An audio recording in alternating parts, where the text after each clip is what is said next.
Here it is. So what are you charged with? That's a really good question. I'm charged with being the head of an organized criminal group, which is in charge of recruiting girls to make TikTok videos to steal the money from the TikTok views. Recruiting girls to make TikTok videos and stealing the money. So it's really a financial crime? It looks that way, and it's very interesting because the girls who they've identified to add to the file are saying that we're not victims of anything and this isn't true. But the state believes it's true, and the state thinks that I, as a 35-year-old man, woke up. I was already extremely financially successful. I was already a father. I was already very well known. I had no financial motivation. I have no criminal record. It's not my personality profile, but I woke up at the age of 35 and decided to make girls do TikTok to enrich myself with the pennies that I would earn from TikTok views. So in the United States, I think the belief is that you were charged with human trafficking. Yeah, that's human trafficking because what you do is you force a girl to work against her will for financial gain. That's human trafficking. And their justification for this is that girls do TikTok. Some girls I know who they've found who say they're not victims have TikTok accounts. How do you force someone to do TikTok videos? I guess the prosecutor is going to have to explain that, isn't he? It's a very interesting scenario I'm in, and I'm inside of Romania, so I have to show a degree of respect to the Romanian judicial system. And I have to show a degree of respect to the situation I'm in. But the overall charge is that there's an organized criminal group. There's a group of us. I'm the head of it. My brother is below me. And we use the lover boy method to convince women to do TikTok videos to make money so that we can steal the TikTok money. So there's just to be clear, you are not accused of pandering, of pimping, of forcing women to have sex with anybody. No, not forcing them to have sex, not restraining their movement, not stopping them from living a full life, but the fact that we are somehow convincing them to have TikTok. Very interesting. I don't think... But there's no actual... I'm asking you this because I do think it's a widespread belief that you were accused of pimping. Yeah, no, that's nothing to do with any of this case. Absolutely nothing. And it's kind of scary because the crime in itself of human trafficking is a unique one because they can ignore the statement of the victim. So the girls have come forward and said, this is insane. You've just picked us because we're near Andrew and we're his friends. But the whole idea of the crime is they can say that she's brainwashed, right? She's under duress. So you can ignore her statement. State says she's a victim regardless of the fact that she says she's not a victim. So it's very interesting because the difference between sex and rape is consent, right? Right. But they remove all of that. They're like, nope, you're a victim. No matter what you say, we're deciding you're a victim. And they've chosen them. And of course, these girls do nothing pornographic. They've never had sex with anyone, nothing to do with that. So they've picked TikTok. So it's scary. Imagine you're a full-grown man anywhere in the world today. They can find two girls who have TikTok on their phone, which is every single female on the planet, and they can accuse you of forcing them to take the TikTok money. And even if the girls say they didn't do that, this isn't true, then you're still a human trafficker. But force, what does that consist of? Forcing someone to do something, are they accusing you of using violence or? No, they're accusing me, and this is the thing, they're accusing me of using the lover boy method, coercing them by being nice. And by the way, these charges presumably are public, so... They're public, and this is extremely serious, but if you actually analyze the overall case against me, they're saying that Andrew and his brother, by being nice men, convinced girls to have TikTok accounts and then take the money. And it's very interesting because inside of the entire case file, there's not a single financial transaction to us for money. What are the penalties? They're extremely severe, 5 to 10 years in jail. And I've already served, coming up now, 7 months in a form of jail. They can only hold So you are essentially incarcerated right now? Absolutely, I'm on house arrest. And that counts as jail. You can only be held 6 months without charge. I was initially picked up, thrown in a cell without charge. And I think the intention of the entire investigation at that point was to find the crime because they had very, very weak evidence. They contacted 2,000 people who know me or knew me. They tried very hard to convince some female somewhere to come forward and say something bad about me. The media machine, which works hands in hands with the justice machine, as you know very well, did exactly that. In fact, they offered bribes effectively. They'd call up ex-girlfriends and say, if you have anything bad to say about Andrew, we can pay you $50,000 for the story. And they tried very hard. They didn't find any evidence of anything. They then released me on house arrest. And then 2 days before the legal limit in which they had to drop everything, they charged me with whatever they had from the beginning, which is very little. And now we have to wait for the Romanian judicial system to analyze the file and, God willing, throw it away. How long did you spend in jail? I was in jail for 92 days in a Romanian jail cell. What was that like? It was certainly an interesting experience. I won't lie and say it was easy. It was certainly very difficult. The uncertainty of it. It's a very uncertain situation to be picked up on just before New Year's Eve and thrown in a cell without charge. And I'm asking different prison guards and different prisoners, how long am I going to be here? One prisoner's like, I've been here 2 years. I was like, have you been charged? He goes, yeah, but I haven't gone to court yet. Like, everyone's been there for years. I thought I was going to be there for years. And it certainly takes a mental toll on you. And I think jail is a different experience when you know you're innocent. There was a guy in there for murder. He's like, yeah, I murdered someone, I'm in jail. You can your soul and your mind can accept the punishment for a crime. But when you've actually done nothing wrong, I think jail is a lot harder. Did you know why you were there? Not initially. So for about the first 2 weeks, I never actually got told in English what I was accused of because I was arrested on December 29th. There's New Year's. What were the circumstances of that? Yeah, December 29th, 5 a.m., the armed guards ran in this house. They spent all day searching the entire house. They're very interested in electronics, as most federal agencies are. And then they took me that evening and said, we're going to go and put you in jail for 24 hours. And after 24 hours, you see a judge, and the judge will decide if you stay in jail. And the judge decided I should stay in jail. What did you do? I mean, who'd you call? I had a lawyer, and my lawyer came and he said, we need to analyze the case file. We need to see what they have against you. You're being accused of human trafficking. I was like, human trafficking? That's insane. Who? When? What? I went to jail, and then I was given all this paper in Romanian. I don't speak Romanian, although I live here. And then I was waiting for the translation. So I think it's about 2 weeks before I finally got the papers in English to understand why I was in a jail cell. And then I really understood how insane the accusations were. What is human trafficking? Yeah, so the overall, my understanding of it, they're saying that human trafficking is when you convince a woman to do something she doesn't want to do for financial gain. And there's different methods you can do that. You can do that through force, and you can also do that through emotional coercion. I think most people, just speaking from the American perspective, most people believe that human trafficking is effectively slavery, selling human beings. That's what I believe as well. Absolutely. And this is the thing that's so interesting. When you finally end up the enemy of the matrix, and they use the legal system as a weapon to punish you for having an opinion, you realize how subjective the law is, right? Because it can be a weapon. When you have something subjective, you can just pick and choose. So if they sit and say, human trafficking is a woman doing something for financial gain against her will via emotional coercion. Well, he knows these two girls, they have TikTok accounts. Emotional coercion? Convincing her. That's what I'm accused of, because they have no proof of me doing anything wrong. So they said, he's convinced these girls to do TikTok for money. The girls have said this is not true, and the state is denying their statement, saying, no, you're brainwashed, it is true. And I went to jail. So how is the state, so the state is trying to coerce the women, so how is the state not committing human trafficking by the same definition? Well, absolutely, it's very interesting. It's very interesting that you can sit someone down and tell them they're a victim when they say they're not a victim. You're a victim of being coerced, and we're going to try to coerce you into conceding you were coerced. Exactly. It's a very interesting scenario. And okay. Yeah, and it's a very interesting scenario. And it's up until this point, no judge has looked at the evidence of the case. So up until this point, I've been to court a bunch of times. But the only reason I was in court was to discuss my preventative detention. So under Romanian law, if you being free can impede the investigation, you should stay in jail. So the judge agreed that, yeah, maybe if he's free, he can damage this investigation because they're trying very hard to get something on this guy. So I've done a bunch of jail time. And now it just begins. The judge is going to look at the case. And like I said, God willing, I still have enough faith in the Romanian judicial system that she's going to look at this and go, this is not a crime. You're aware of the media coverage of this, however. So you're in jail for 90 days or more, and the rest of the world is talking about you. Do you know what they're saying? They're saying very heinous things, and I would hate to come across as a conspiracy theorist, Tucker, but I kind of have a feeling that this might be something to do with my influence and an attempt to slander my name. Perhaps I'm crazy. But the fact that they chose such a heinous crime, and they reported it so heavily, and they won't shut up and keep repeating basically a slander attack day after day after day. Also considering the fact that other people who genuinely commit heinous crimes have far more favorable press coverage. I don't want you to think I'm a conspiracy theorist. Please, Tucker, I would hate for you to come here and call me crazy. Yeah. But something very strange about it, and I think What, when Jeffrey Epstein's friends call you immoral? Yeah.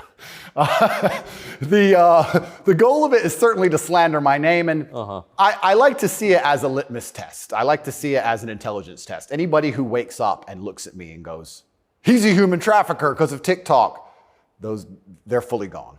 So, but from the West, just to defend the average news consumer in the West. Sure. Andrew Tate, kind of an outlaw. Yep. Lives in some palace in Romania, wherever that is. Yep. And Romania sounds like the kind of place where human trafficking is like the main industry. A lot of it happens here. That's what's so crazy about it, right? What's so crazy is if they really wanted to find a human trafficker, I think they could probably do it quite easily. But they managed to get me. That's certainly the perception. But it's one of those charges that kind of sells itself. Oh, absolutely. And it doesn't matter if you're found guilty or not, right? You're a human trafficker forever. And but I do think that public consciousness is changing. I think with things like there's been some very large court cases recently involving some very famous people in which women were caught lying, trying to slander men's names for rape and these kinds of things. And I don't think people believe it anymore. But that scares me to a degree because I think that the typical weapon, the standardized playbook is now failing, and I don't know what the new playbook's going to be. It's almost like better the devil you know. You're too famous, you're too successful, we don't like you. Call him a rapist or a human trafficker, put him all over the news, slander his name, try and wreck his life. Now that nobody believes it, what's the next move? What are they going to try next? Wouldn't it just have been easier to commit like a massive financial crime and defraud people of billions, come up with like a fake cryptocurrency, call it like, I don't know, FTX, or just give a name to it. Something random. Steal billions and get your parents involved and buy a bunch of real estate in the Bahamas, and then like you'd be sort of a hero, right? Oh, absolutely. And I would have certainly made a lot more money than TikTok, because I don't think TikTok even pays you for views. And if it certainly does, I never got a single transaction from it. So it's a very interesting scenario. But if I was accused of a financial crime, my name would not be slandered. So of course. Well, of course not. You have the presumption of innocence. So just back to the jail thing. So you're in with your brother. At the beginning, I was not, but towards the end, I was, yeah. What did you do all day? It's a good question. I looked at the wall, stared at the wall, smoked cigarettes, lots of push-ups, read the Quran. You smoked cigarettes, did push-ups, and read the Quran. Basically, yes. And certainly had some introspective moments. Tried my best to get out, tried my best to via my small phone calls, understand what's happening in the outside world. Tried to make sure that the people I love and care about are taken care of, because I'm the man of my family, and I'm also the man of quite a large, I wouldn't say empire, but life. And there's a whole lot of people who rely on me. You have staff and families, you have children and families. I know the feeling, yeah. So when you're plucked from that, it's kind of strange. You're in jail and you're concerned for yourself, but your primary concerns are also all your duties as a man. I have duties as a man. I don't want children to starve. You've got a whole tribe. I've got people to pay. So it was very, very frustrating, constantly trying to make sure everybody else was okay and feeling helpless. That's what hurt me the most. I was trying to make sure everybody I love and care about was fine, and I wasn't as powerful as I should have been. And that was very upsetting. And especially if they were going to keep me there for years, I was having serious concerns about how I can feed the people I love. Did you ever come to the edge at all? No, I certainly had some days I was less happy than others, but I made sure that my mindset was built in a way that I could always be doing something constructive. And also, I think you get what you give in life. And if I ever felt particularly sad on a day, I would try very hard to make other people happy, because if I made other people smile, I'd feel better. So even the dinner ladies or the prison guards, I'd try very hard just to make people smile. I know it sounds silly. Some of the prison guards were more open than others, but there was a couple prison guards who were ice cold, who didn't want to say a word to me. And I'm like, hey, bro, your hair looks amazing. And he just stare at me like he wants, shut up. But I just try my best to cheer people up, to cheer myself up. And as a man, all you can do is just find the resolve to continue doing the best you can in the current circumstance. So, what were the other prisoners like? I don't want to insult Romania in any way, and I love this country and I chose to live here. But if I had to describe it for the people, for an American audience to understand, I don't think Romania and a lot of these countries have the same kind of mental health setup or the mental health support that a lot of Western nations have. So you end up in jail. Ooh. So I think there was a lot of mental health problems inside the jail. So it was very similar. It wasn't just a jail. There was also a lot of mental health problems in there, which adds a new complexity and a new dimension to the suffering, because there's just random screaming and there's suicide and it's certainly not a very nice place to be. Oh, so it's horrifying. Yeah, I don't want to go back. you hear the phrase Romanian prison, and it sounds tough. So it was what you would imagine. It is, and when this process is over, there's a lot more I will say, but I will say the staff were very nice to me, and I want to make this clear. I want to make it very clear that all the staff in the jail were very professional and very nice to me. I would almost say that they believed I was innocent and they understood that I didn't belong there. There was a semi-apologetic vibe to the way I was treated by the guards, if that makes sense. Yes. They understood very well. I don't think anybody, like I said, with a functioning brain believes that me at the age of 35 decided to steal TikTok money and ruin my entire life without financial motivation to girls who say they're not victims of anything. I don't think anybody with a brain. Well, the fact that you're not accused of a sex crime or of violence, which I think most people don't really understand. Yep. And they can look it up. Yep. I mean, but you're not actually accused of rape, Correct. selling anyone, Correct. pimping. Correct. Okay.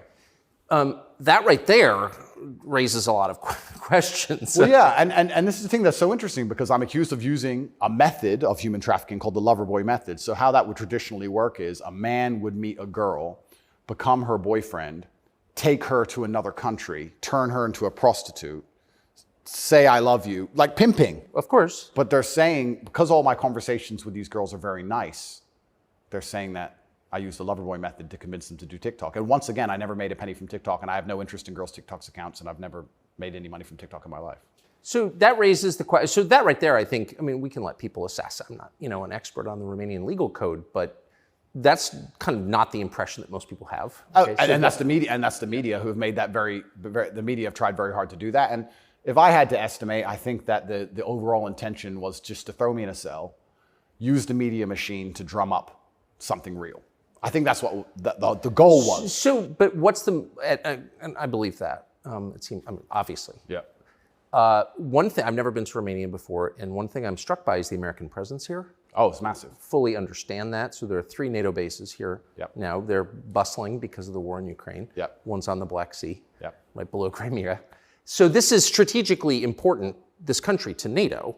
Absolutely. And so this is a lot less far away than I realized. It's much more American influence. Oh, absolutely. Do you think that played a role? Yeah, well, I think, and I don't want to get this incorrect, I think it's the 2nd or 3rd biggest U.S. embassy in the world. The U.S. embassy here looks like a prison. It's huge. They've got a huge embassy here. And even during Ceausescu, during the communism days, Romania was an ally of the West, even during communism. Yes. So, yes. Ceausescu came to New York. Yes, that's right, yeah. So Romania and America have been very good friends for a very long time.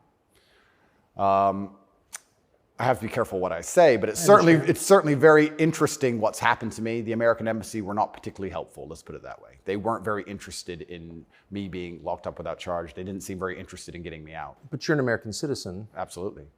And so you're an American passport holder. correct.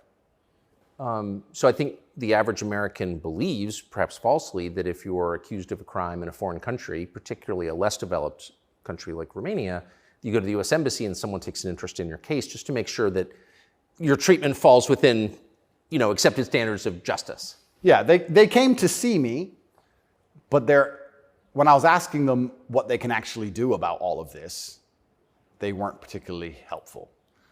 I don't want to peddle conspiracy theories, and I've heard a lot of information, etc. But I wouldn't say they sanctioned it. I don't know if they had to sanction it, but they weren't particularly interested in getting me out. But at least they came to see me more than once. I mean, they kind of pretended to care.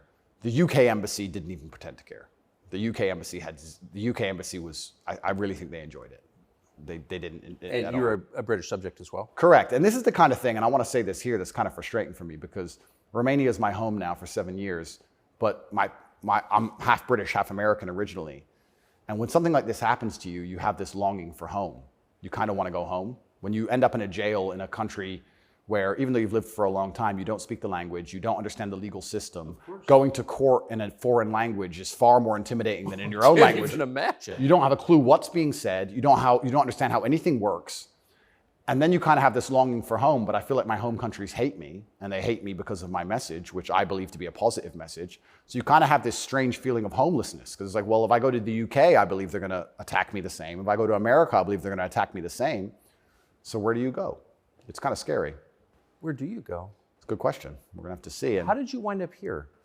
I moved to Romania. I came to visit a long time ago, before anybody ever visited Romania. I came to visit and I genuinely fell in love with the place. It truly is a fantastic country. I love nature, as an amazing nature. It's a very safe place. It has this reputation of being dangerous. It's not dangerous. It's very safe. The people are very good. The people are very conservative traditionally. It's almost like America was 20, 30 years ago. It's gorgeous. They have a bunch of nice restaurants and plenty of things to do. And I've never had a problem here in any way. Never had any issue with the law or with the other side, criminals, nothing, until this came out of nowhere. So it's been very strange. So what is it about your message, do you think, that infuriates certain people? Well, my message is traditional masculinity. My message is to stand up and say what you mean and mean what you say. And even going to the gym nowadays is an act of defiance, because when you have a man who's built with any degree of principle, you say no to things. And I think if I have to analyze my message and why I'm so disliked by the people who dislike me, it's not the things I'm saying, it's the fact that if you adhere to my principles and you adhere to the things I say, you end up being the kind of person who will resist certain ideas. You say no. What kind of man never says no? Name a man who never says no. Men say no, right? Men wake up and say, no, I don't think that should be done this way. No, my children will not be taught that. It's no. the father's primary job. Absolutely. So when you say to men, listen, you're allowed to have an opinion. You're allowed to have standards. You're allowed to have boundaries and barriers. You're allowed to get up and become important and work hard and try hard and become the kind of man who can't be controlled. Then you're seen as an enemy. And I, especially with the massive influence I've gained, I think they look at me and go, he's helping men resist the slave programming. We don't need him around. We need to empty their brains so we can inject the slave programming and convince men to be eunuchs. Because once you're eunuched, then you're not a threat. I think I buy that. Because your message, I'm not the world's expert on your message, but I've seen a lot of it, and it's not explicitly political, actually. No, it's not political at all. And their original attack before this Matrix attack is they weaponized virtue, which is what they usually do. There's no genuine virtue inside of these people. They weaponize virtue. They find a virtue, and they turn it into a bullet, and they shoot at you. I'm sure you know very well. Yeah, I've heard. Yeah. I was a misogynist for the longest time just for saying that men should have standards. If you tell a man he can have standards in a relationship in any way, you're a misogynist. It's actually very interesting because what does that mean to have standards in a relationship? But this is the thing that's so interesting about it, because they've gendered the argument when I never did. I said as a man, you shouldn't have a girlfriend who is a liar and a cheater, and you also shouldn't have male friends who are liars and cheaters. You shouldn't be around dishonest people, yes, male or female. Amen. And Amen. they gendered it and said, he's a misogynist. He's saying that men should only act this way with women, etc. I said that men should have standards, and you should have protocols that you're prepared to accept, and you should have hard parameters. And if a woman doesn't want to adhere to those parameters, that's her decision, and it's her prerogative, but you don't have to stay with her. Why should you? What's wrong with that? Well, that's teaching men to say no. They don't want men to say no. So are you arguing that it's better to be with a virtuous woman? I think so, yes. I know that's crazy. No, I'm serious. I mean, that seems I like am, Tucker. I don't want to. That seems like good advice. I don't want to come across as extreme. But yes, I am. And what's actually funny is I really believe most of the things I'm saying were accepted by absolutely everybody 15 years ago, 10 years ago. And now it's public enemy number one. And it's because of the mass influence I have. At one point, I became the most Googled man on earth. At one point. And it's a scary situation I'm in. But if you're arguing that it's really important for a man to find a good woman, a decent woman, an honest woman, that's the truest thing that's ever been said. I Absolutely. mean, that's the most important thing any man can do. I mean, I can just tell you firsthand. Oh, thank you very much. Married 32 years, that's the most important thing. And you think saying that angered people? Absolutely, because I'm arguing the only way to do that is via masculine excellence. I'm saying in the world we live in today, it's hyper-competitive. And if you want to be the kind of man that has the choice of women to choose a good one, you need to be an excellent man. It's no longer acceptable for you to just be an average Joe or below average. You have to get up and you have to work hard and you have to be smart and interesting and you have to be charismatic and make some money and be in good shape and you have to try very hard. And unfortunately for them, if you follow that path as a man and you become successful in those realms, you end up being the kind of person who resists enslavement. You become the kind of person who wakes up and says, no, I don't believe in that. That doesn't make sense to me. I can't imagine a better message than that. If you want a good society. So then you have to argue and sit and say, do these people want a happy, functioning society or do they want something else? What do you think? I think that I would never kill myself. And I also... Just throwing that out there? And I also think that when you want to conquer a society, you kill the military-age males. That's what you do. That's the first thing they've ever done. They walk in and all the men have to have their throats cut. They can't perhaps do that, but they can certainly cut your balls off, and then you can't resist. And I think there's certainly a movement to ensure that there's very little resistance left inside of the number one demographic which is required to resist oppression, which are military-age males. And they don't want those kind of people waking up with any kind of self-respect or standards, or to say, no, I don't accept this. I do not need a 9th injection. They don't want that. They want you to sit and say, I don't need it, but the news said so, so oh well. So in the one interview that you and I did, you had a line that I've been thinking about ever since. I thought it was so interesting. I never thought of it before. You said that a lot of people went along with the vax, and that you didn't judge them because facts change. But now that we know that a lot of what we were told was wrong and some of it was a lie, it is a requirement of your own dignity, of your own self-respect to say so. Completely. And people should apologize. I really do believe. And I have nothing against the people who fell for the propaganda, fell for the programming, and took the vaccine. Yes, I agree. Fine. But you should wake up and say, I was fooled. I've learned my lesson. I will not be fooled again. But if you were fooled by the MSM and took the injection and you continue to be fooled and you've not self-reflected and you've not realized that they lied to you the entire way and you now believe the new bunch of lies that are all over the television, then there's something wrong with you. Or you don't care that you were lied to. You don't care that you were lied to, because I think a lot of this is actually genuinely cowardice. I think it's a very easy worldview. The life is easier if you accept the news tells the truth. Yes. Everything they want me to believe is true. Everything's nice and simple. Good guys, bad guys, doop-de-doop-de-doo. And if you want to actually wake up, it takes a degree of bravery, because then you have to destroy your entire worldview, everything you've ever understood and everything you're told, and you have to really look at the world and go, oh, this is a mess. And that takes bravery. And once again, that's why they don't want men to be brave. They want you to sit there and go, oh, it's easier if just, CNN said, so it must be true. And it's cowardice. And they're trying to instill cowardice in all of us. That's what they're trying very hard to do. And I think even just me as a person, the people who hate me, my detractors who dislike me so much, even if I say nothing, I just turn up, big, bald, strong, fast car. It's just me. I'm like the enemy to them, because I symbolize men who don't comply. And not don't comply in a negative law-breaking way, but don't comply if we don't agree with that or we don't see common sense in that, we're going to politely decline. And that's simply not allowed. What's it like to have the prospect of prison hanging over you? I think that I like to believe that this is a test from God. I like to believe that if you become the most Googled man in the world for saying that you have mental resilience, that God is going to make sure you don't have that degree of fame without testing you. I like to believe that God comes along and says, yes, I've allowed you to become the top G. We're going to see if you really are the top G. I believe that's how the world works. It's certainly intimidating, especially knowing you're completely innocent. But I believe it's a test, and I believe it's my job to pass the test for my ancestors and for people watching over me and for God. And I think I have to do the absolute best I can possibly do in the scenario and the circumstance, regardless of whether I win or lose. I still believe I'm going to win because I've seen the case file and I've seen that no laws have been broken. But even in the very unfortunate circumstance that this matrix attack goes deep enough to throw me into a jail cell, I think I should handle it like a man.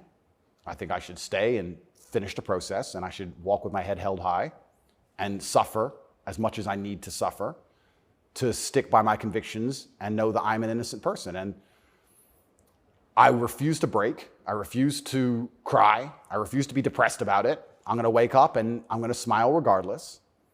And regardless of what happens to me, I want everyone to know that, one, I would never kill myself. And two, I think that as a man, there's always going to be a degree of pain and suffering in your journey. I don't think you're ever going to become a successful man or be good at being a man without pain and suffering. And there's many times in my life where something terrible happened to me, and at the time, if I could change it, I would have. But retrospectively, you kind of look back and go, you know what, that was formulative for me. That's right. That is what God decided I needed to become who I became. So all of the pain and all the suffering I've ever gone through in my life ended up, in the end, building me into the person I am, and I'm proud of who I am. So if God decides I need to go back to a Romanian dungeon for however many days, then all I can do is accept it and accept his plan and accept that it's going to make me a better person and so deal with you it. See the hand of God in your life? Absolutely. I think that he is the best of planners. And like I said, if you retrospectively analyze all the times in life you wish you could have changed things, yes, he knew better. And I'm going to have to accept that. When did you conclude that? I guess I always kind of knew. I was atheistic for a while when I was younger. But as you get older, you start to look at the world and understand that the thing for me was actually, I guess, a scientific principle. It was Newton's law of equal and opposite force. If there is evil in the world, and I'd like to think we both agree there certainly is, yes, there has to be an equal and opposite force, which is good. And I would like to think of that as God.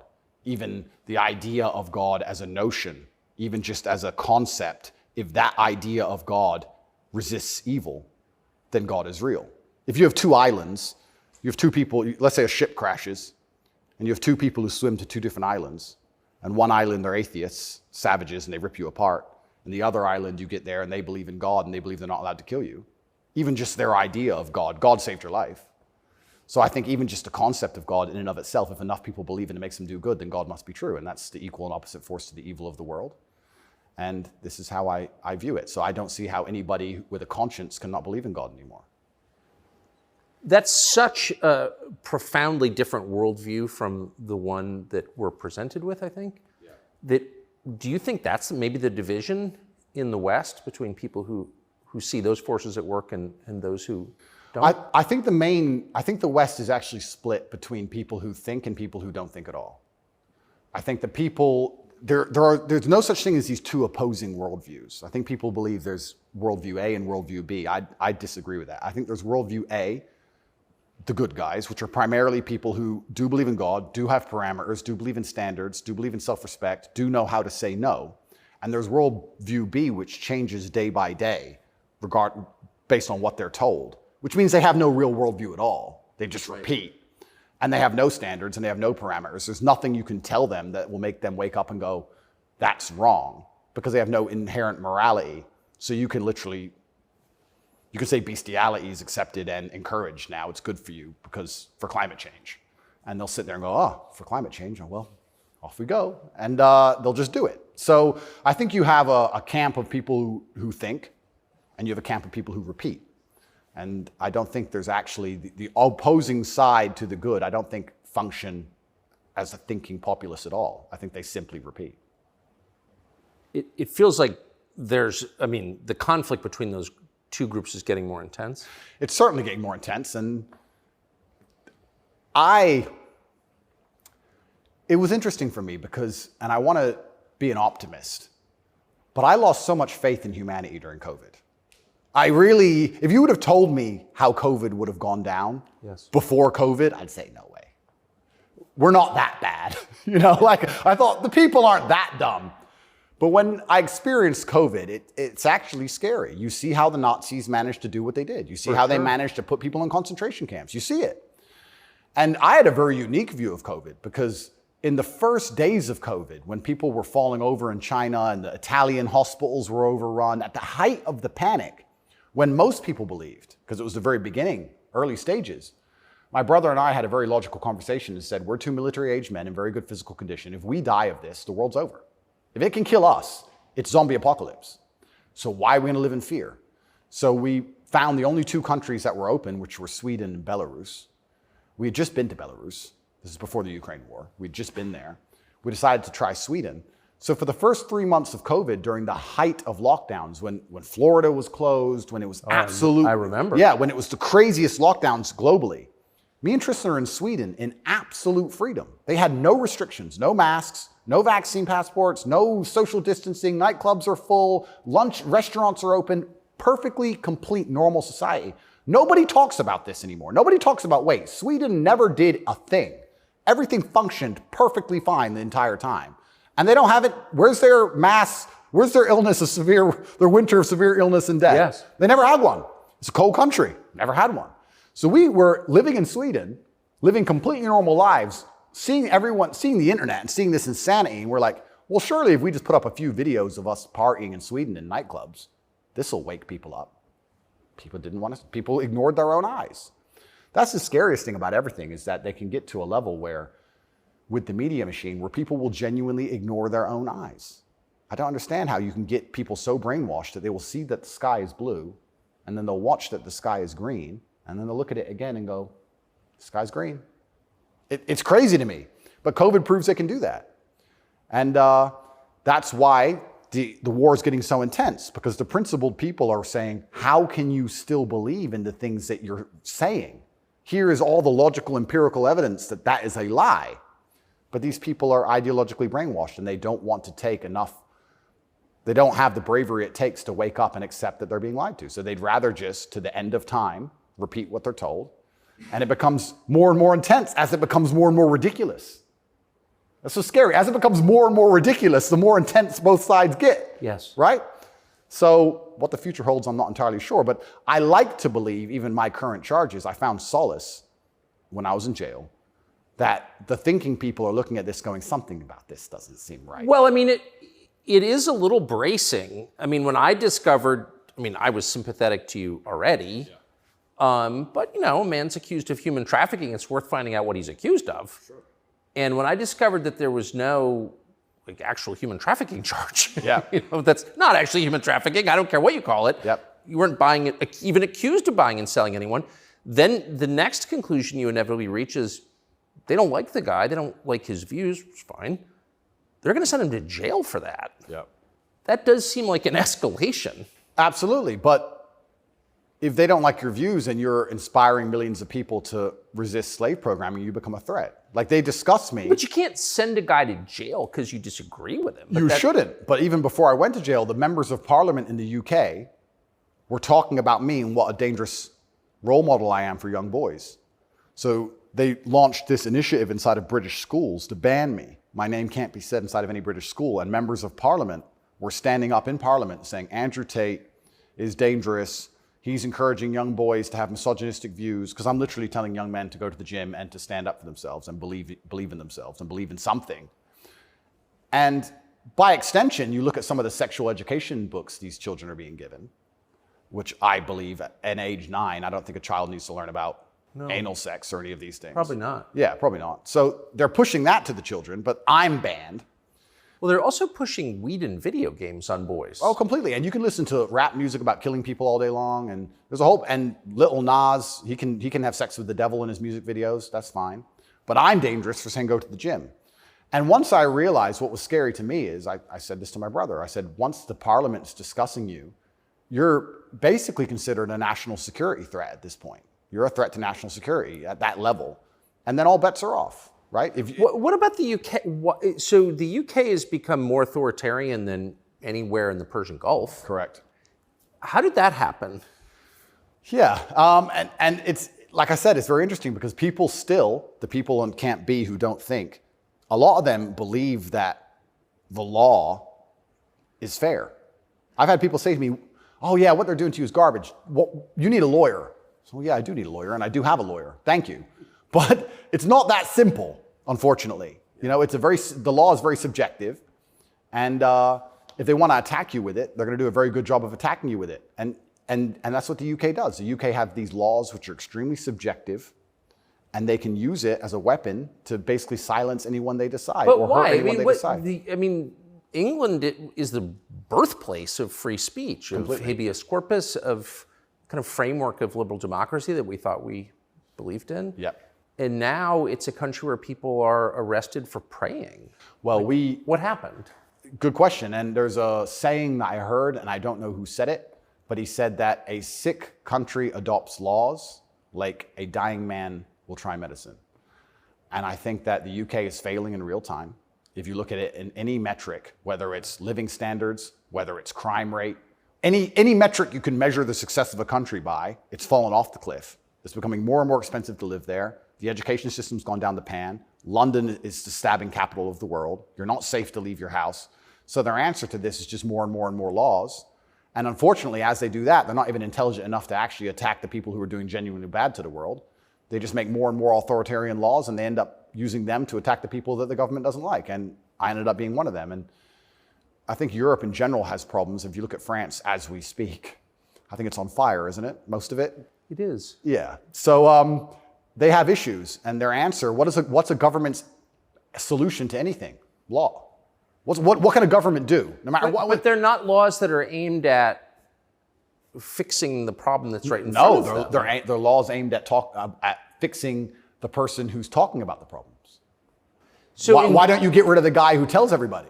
Isn't that easier? Tucker?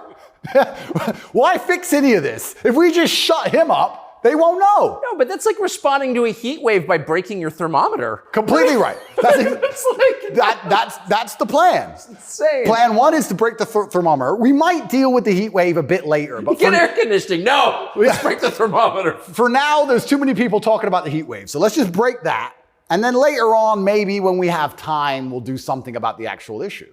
It does seem like a lot of this is an effort not to talk about the real thing in Europe anyway, which is migration. Yep. And the UK, formerly known as England, and France have both been completely changed by people from other countries. Yep. And I'm sure have added good things too. I mean, I'm not, but they've changed them, and in general, they're not better countries. And like, why can't anyone admit that? But this is what's really interesting to me about what's happening, because we're talking about masculinity and men who say no and men who stand up.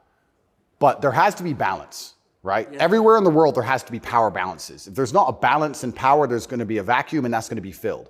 If you neuter the native population of men, if you destroy their mentality to resist, if you tell them that every single thing about them masculine is wrong, and you basically feminize and eunuchate them, turn them into eunuchs, and then you import high testosterone men from the third world who don't believe any of this garbage, who grew up in a society where they understand the only way to succeed is to be a fearsome predator to a degree. What do you think is going to happen? Like, who's supposed to protect the sanctity of these nations and these settlements and these towns and villages? The police? No. In general, I would argue that it's the masculine essence that can be detected by the people who arrive. I guarantee if you were to put a bunch of these migrants in Sarajevo or Moscow, they'd behave themselves.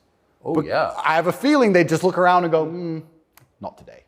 But when you neuter the native populace, then it's like, well, there's a power vacuum. And when there's a power vacuum, what do we expect to happen? So that's what are the French going to do about it? What's your average Englishman going to do about it? Nothing. And that's the thing. And that makes you wonder, is this purposeful? Like, why these two actions of neutering the native populace and importing these high testosterone third worlders are so at odds with each other. Is this purposeful? I'm not sure, but has anyone considered this? So yeah, it's interesting because you talk about these are huge and intentional trends, and I mean they're historically transformative trends. They're a big deal.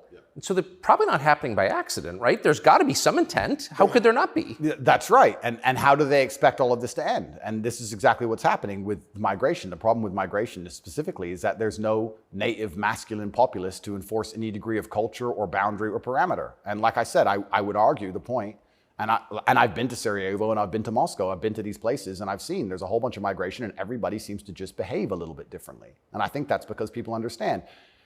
That men live here? That men live here. Yeah. If you turn up in someone's house and their house is pristine, you're probably going to take your cup and you're going to go put it in the kitchen.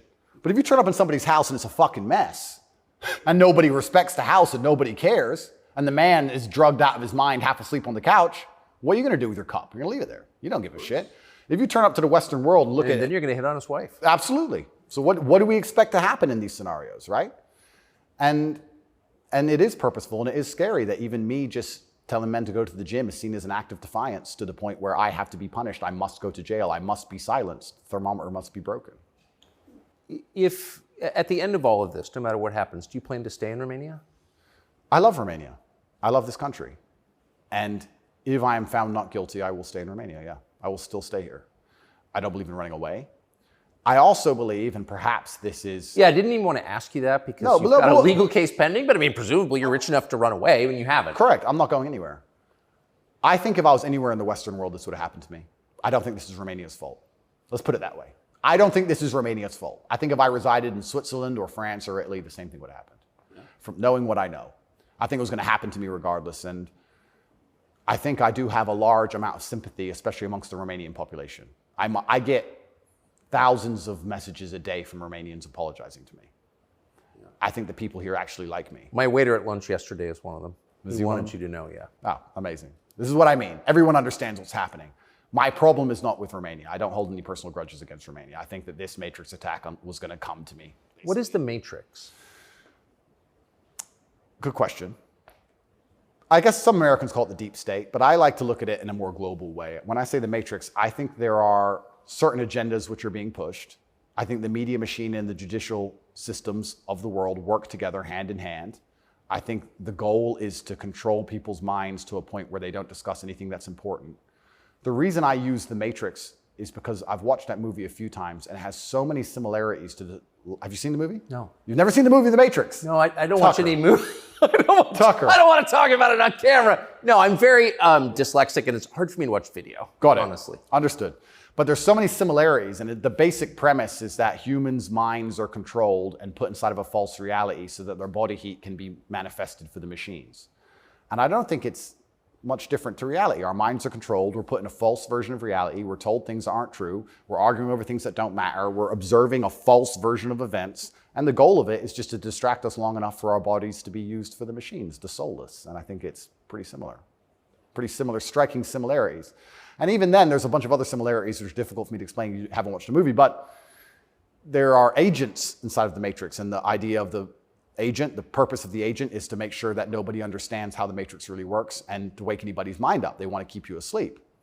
And any person can become an agent at any time. If they're not unplugged, if their mind is not free, they can become an agent, and their job is to keep you asleep. And you see agents all the time. COVID awoken me to agents. When I would sit and talk to somebody and they seemed perfectly rational and normal, until I mentioned COVID, and then they'd fully change. No, it's dangerous. No, what do you mean? What do you mean? Are you crazy? My grandma got sick. And they became an agent instantly and started repeating the news to me. And I was like, your grandma got sick. How old is she? 97? Interesting. Oh, I better lock myself in my house then. Dumbass. So agents exist and the Matrix exists, and I think most people's version of the world is a false one. The idea and the world that most people have in their mind and how society functions and how all these things function, I genuinely believe is completely false. I think they've all been lied to. I don't think anybody understands how any of the world works.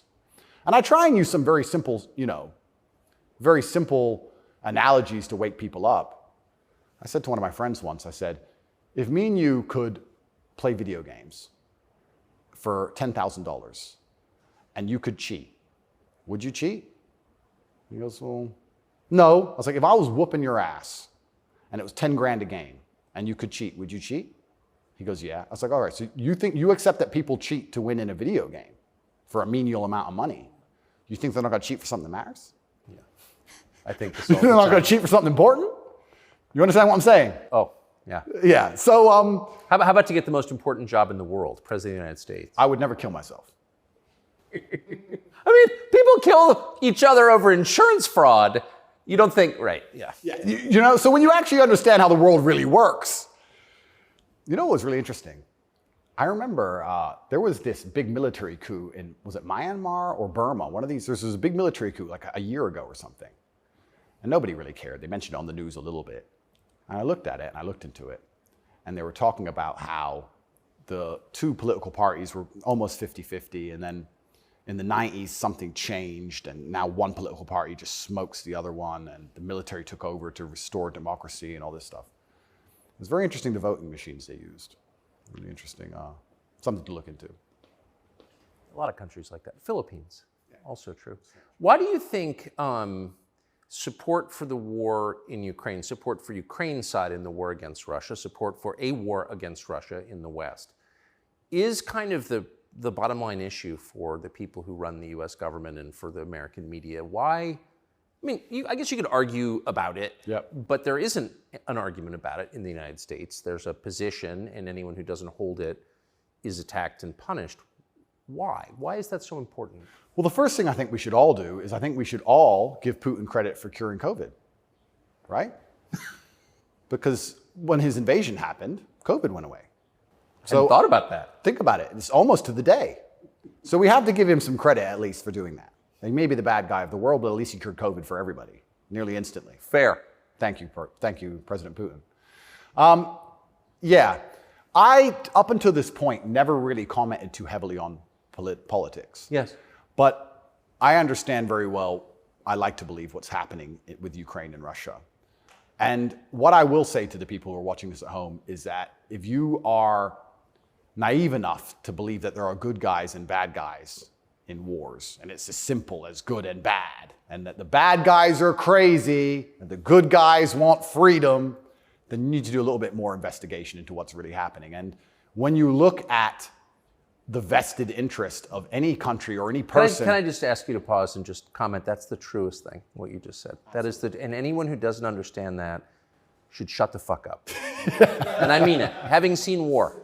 Anyone who's telling you that it's Churchill versus Hitler is an idiot. Well, I'll give you an example. When my father was still alive, Excuse me. Yeah, no, it's true.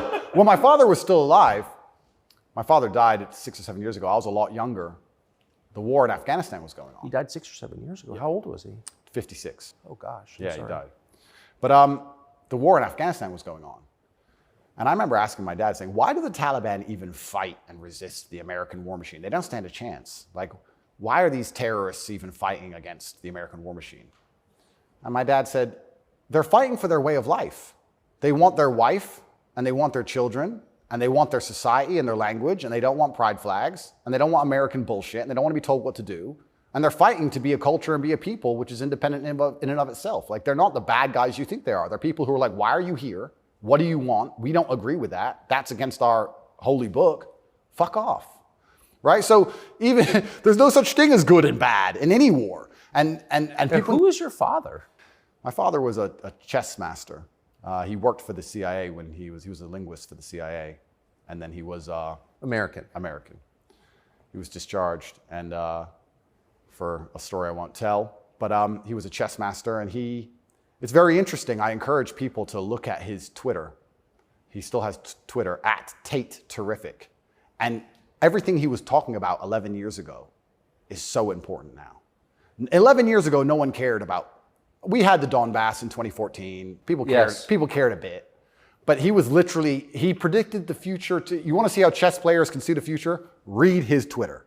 Everything from LGBTQ, why they need your kids because they can't have their own, to the war that's coming and how Europe's going to have an energy crisis, to the letter. It's all on his Twitter. It's amazing to read. It's like you could tell the future. 10 years ago, no one talked about any of this stuff. Did he live in the U.S.? Yes. Yeah, he lived in America. Fascinating. Yeah, it's crazy. But he was telling me about a lot of this stuff even when I was a lot younger. And as we said, there's no good guys and bad guys. But when you have a vested interest in something, I think that people are relatively simple. You're talking about why the American government has such a vested interest in this war. Which is not good for America. Which is not good for America. So is it, well, we can say it's for money or we can say it's for power. What else would it be for? What, is it really for freedom and democracy? Well, I think that's already been destroyed by Zelensky, hasn't it? So yes. What is it for if it's not for money and power? And then you say, well, who's the money and the power going to? These are logical conversations. It's a very logical thought process. I agree. You know, wouldn't it be interesting to say, okay, I woke up, I'm an American. I would never kill myself. I woke up, I'm an American. Why does America care?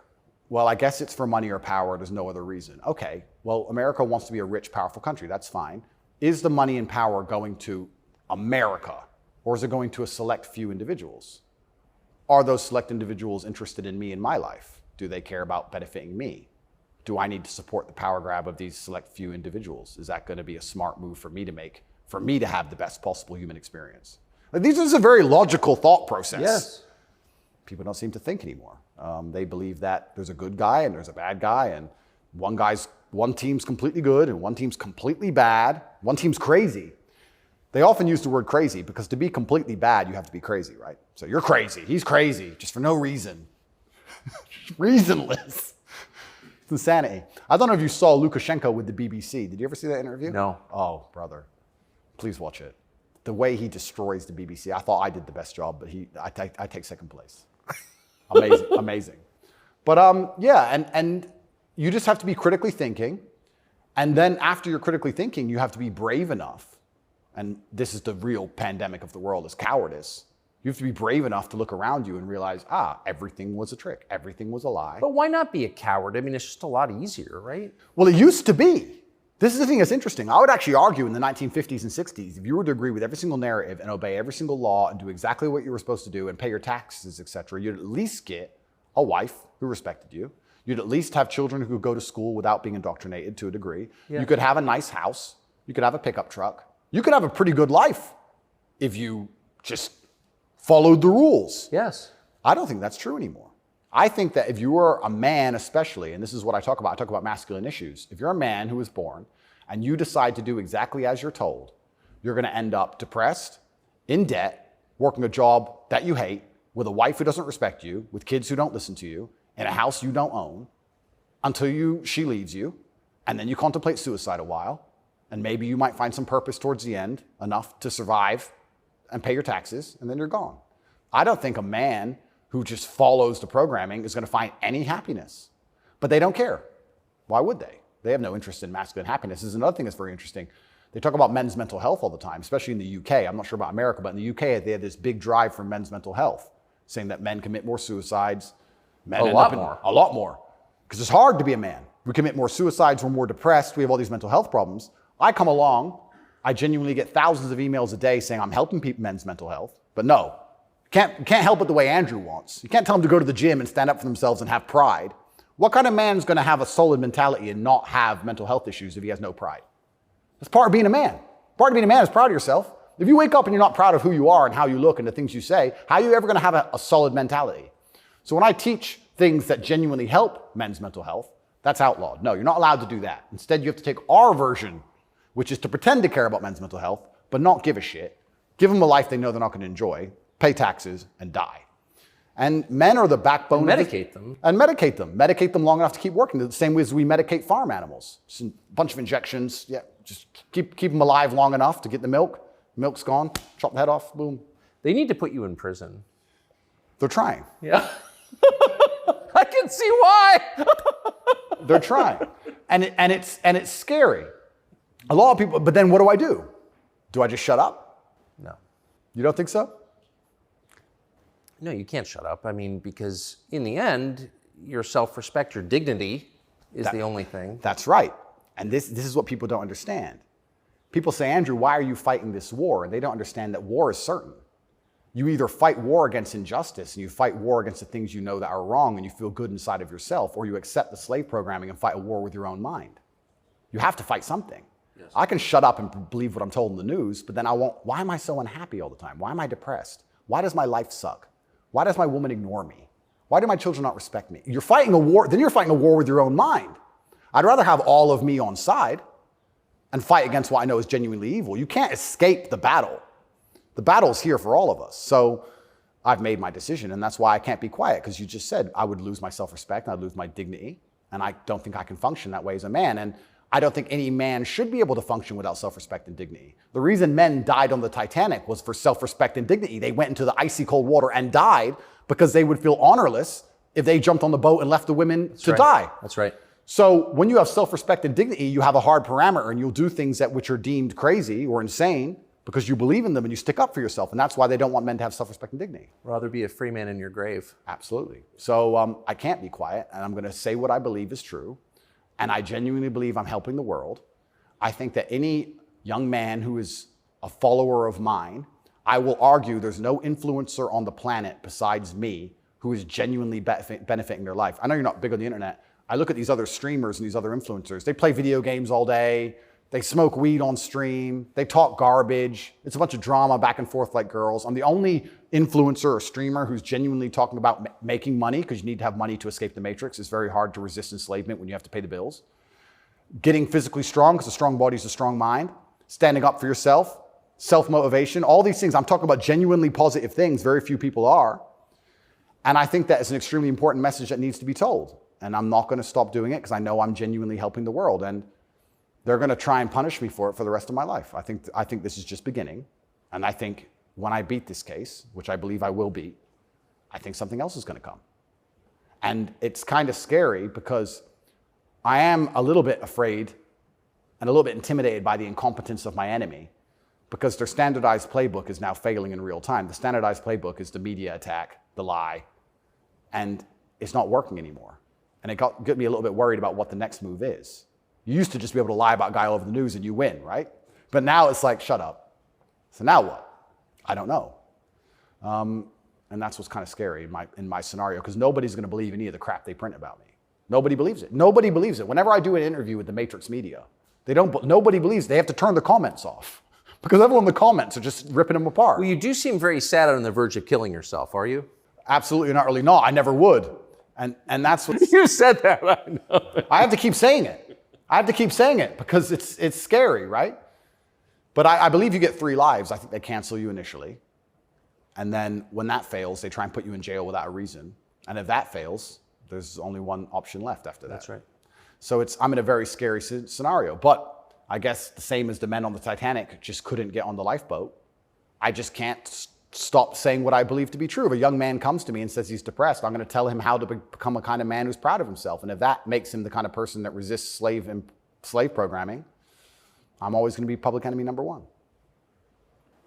You've said depression isn't real, or it's not, as the way we describe depression isn't accurate. What do you think of depression? When I say depression isn't real, that really upset the world, especially the liberals, because they all live on medication, right? When I say depression isn't real, I'm saying that because I don't believe in things that can take away power from me. If I believed in depression, I would have been depressed in jail. But I can't be depressed if I don't believe in it. If you don't believe in ghosts, how can you be haunted? You have 2 people in a haunted house. One believes in ghosts, one doesn't. There's a knock in the night. One wakes up, calls an exorcist, is terrified, looks for a ghost. The other guy doesn't believe in ghosts. Knock in the night, goes back to sleep. It's the belief in the ghost that gives it the power. If I don't believe in depression, I believe in feeling depressed. Sure, we're humans, we have emotions. Sometimes we feel depressed, sometimes we feel happy. I don't believe in the idea of becoming a depressed person who has depression. I don't believe in that. I don't think that's possible for me. So if I don't believe in it, how can it happen? I don't believe in depression. So why would I not adopt the mindset that makes me the most capable predator I can possibly be? Why not adopt the mindset that makes me as competent and as fearsome as possible?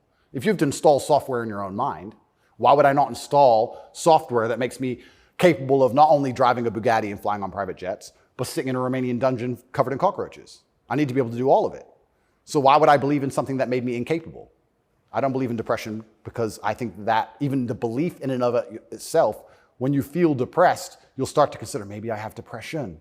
Then you go see a psychiatrist who tells you have depression. Then they want you on pills. It's the belief that goes down the spiral. If I feel sad, I go, I'm depressed today, I'll be fine tomorrow. So why, I suspect you're right, or what you're saying is pointing toward truth. That's my personal view.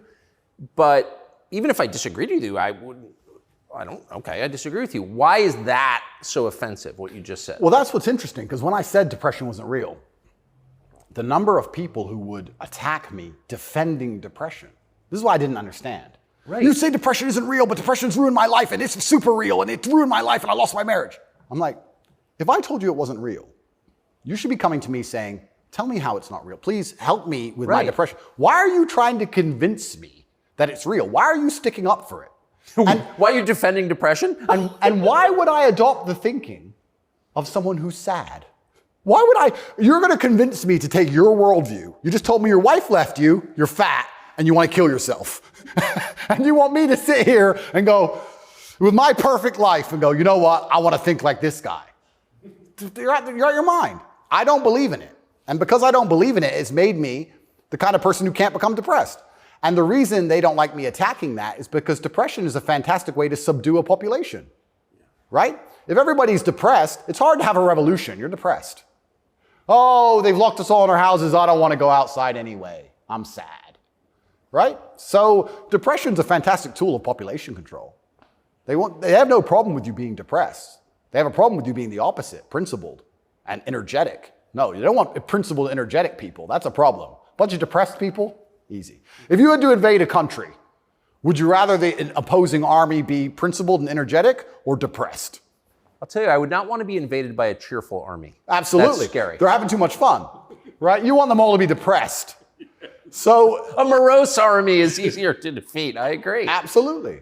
So depression is a defended idea. You're not allowed to even talk about it. You're not allowed to help people get out of it, right? They like the idea of a depressed population. And this is what I say to people. Now, I'm not stupid. I understand like PTSD is real. I understand mental health is real. I'm not saying that, but I say if you're an 18-year-old boy or 18-year-old man and your life is pretty much okay, bacteria didn't steal your eyesight, which could have happened. You never had a car crash and lost both of your legs, which could have happened. You're actually very fortunate. And you wake up and you say, I'm depressed. I think you're an idiot. I don't think you're depressed. I think you've been psyoped. I think you feel a little bit of depression and you can fix that by changing your life. I think if you became rich and strong and smart and successful and you worked hard and you dedicated yourself and you were motivated and you tried your very, very best to become excellent, you probably wouldn't feel depressed anymore. which means it's not a disease, is it?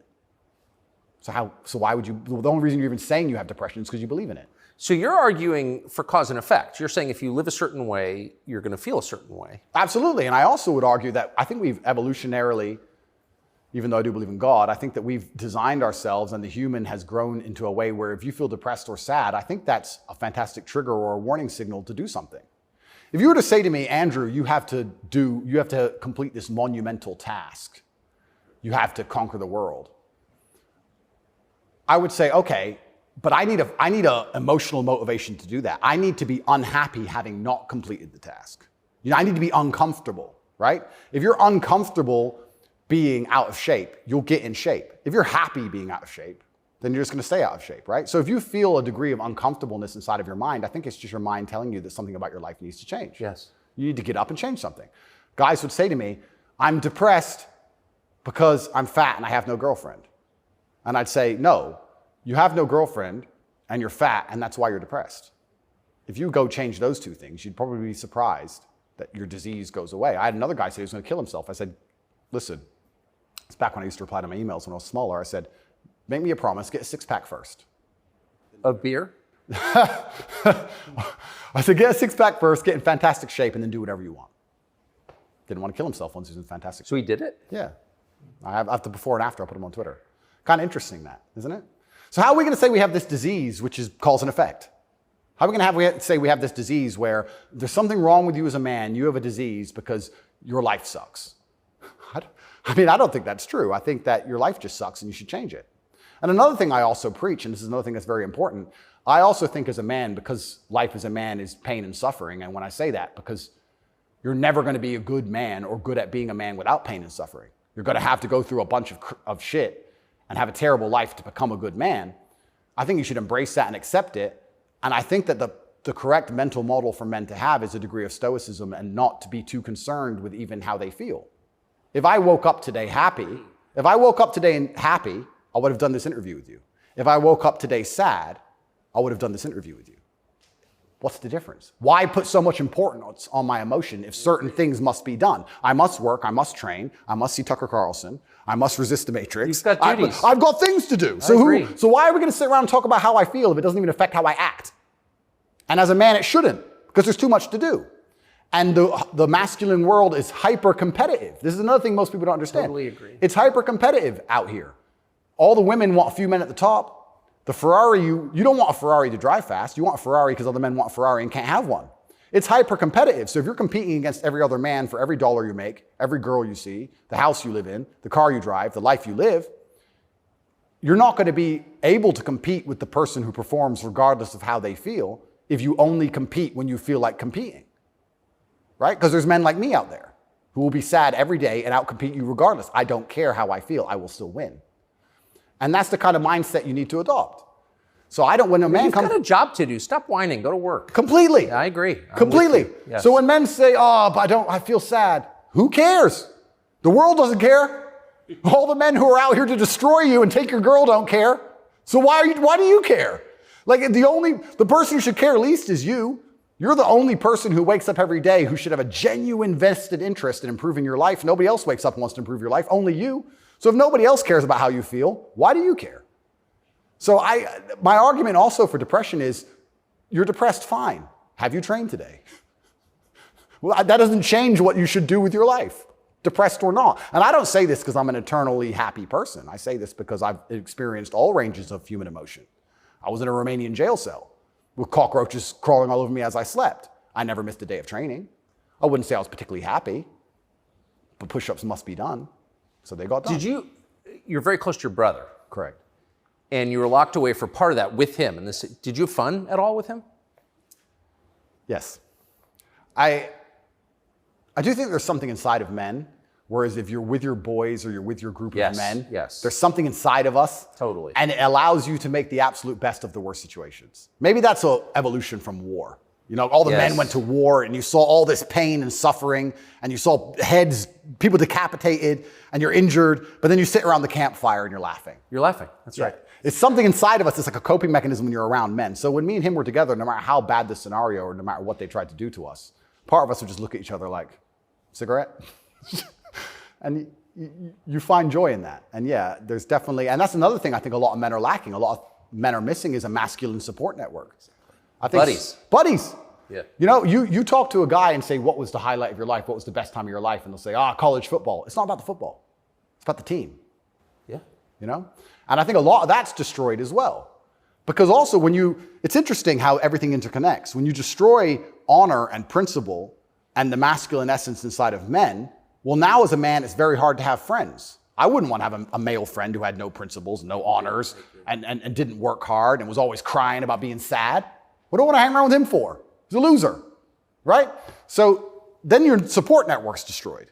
And I think that men have always needed that since the dawn of time, and I think that's gone. But they don't have friends. Men, especially middle-aged men, have no friends. Absolutely, because they've been told that to give them all away and do as the wife says, and then she left him. No wonder he wants to kill himself, wouldn't you? No wonder he's depressed. It sounds like the worst existence ever. And now we're living in a world now, especially, where everything is hyper-competitive, especially the sexual marketplace. Like if you're a 52-year-old, overweight, average income, no fame dude, and you have to find a girl, it's going to be pretty difficult to find a good one. It's going to be very hard. So we're like, well, of course he's lonely. Yeah. And his kids don't respect him. They're busy. Like, of course he's sad. Like, it's actually heartbreaking to discuss. It is heartbreaking. It's heartbreaking. But then how do you prevent that happening? Well, then you need to be a man of honor and principle and make sure that you keep your support networks and make sure that your woman does respect you. And a woman's going to respect you when she sees other men respect you. Yes. And they're only going to respect you if you respect yourself. But to respect yourself, you have to be the kind of person who says no. What do you think of porn? There's been some statistics, there's been some studies done. Most men or less men are having sex than ever before. I've seen that. Yeah, and what is that? Well, that's an extension of the fact that masculine virtue is being destroyed. That's the thing that's interesting about all these things. They psyop, especially men, they say, listen, women want a feminist man. Women want a man with no moral principle who would make sure that there's a conversation about who should fight the burglar when your house is broken into, because equal opportunities, equal rights, of course. Don't presume just because you're a man that you should defend her physically. Of course not. That makes you a bigot and a misogynist. So they convince men to adopt these virtues in ways. And of course, women, by and large, dislike them for it. So now as masculinity is plummeted, a whole bunch of men are simply not having sex anymore. And then they become addicted to porn, which is cucking, effectively. I mean, two people are having sex and you're just watching it. and it's become Good point. I mean, and it's become a pandemic, right? So men are replacing genuine sexual relationships with just the computer screen and porn, and it's becoming a very, very big problem. And that's also exasperated by the fact that I think the sexual marketplace has become globalized. This is the thing I say to young men. A lot of men come to me with problems, and my only answer to them is masculine excellence.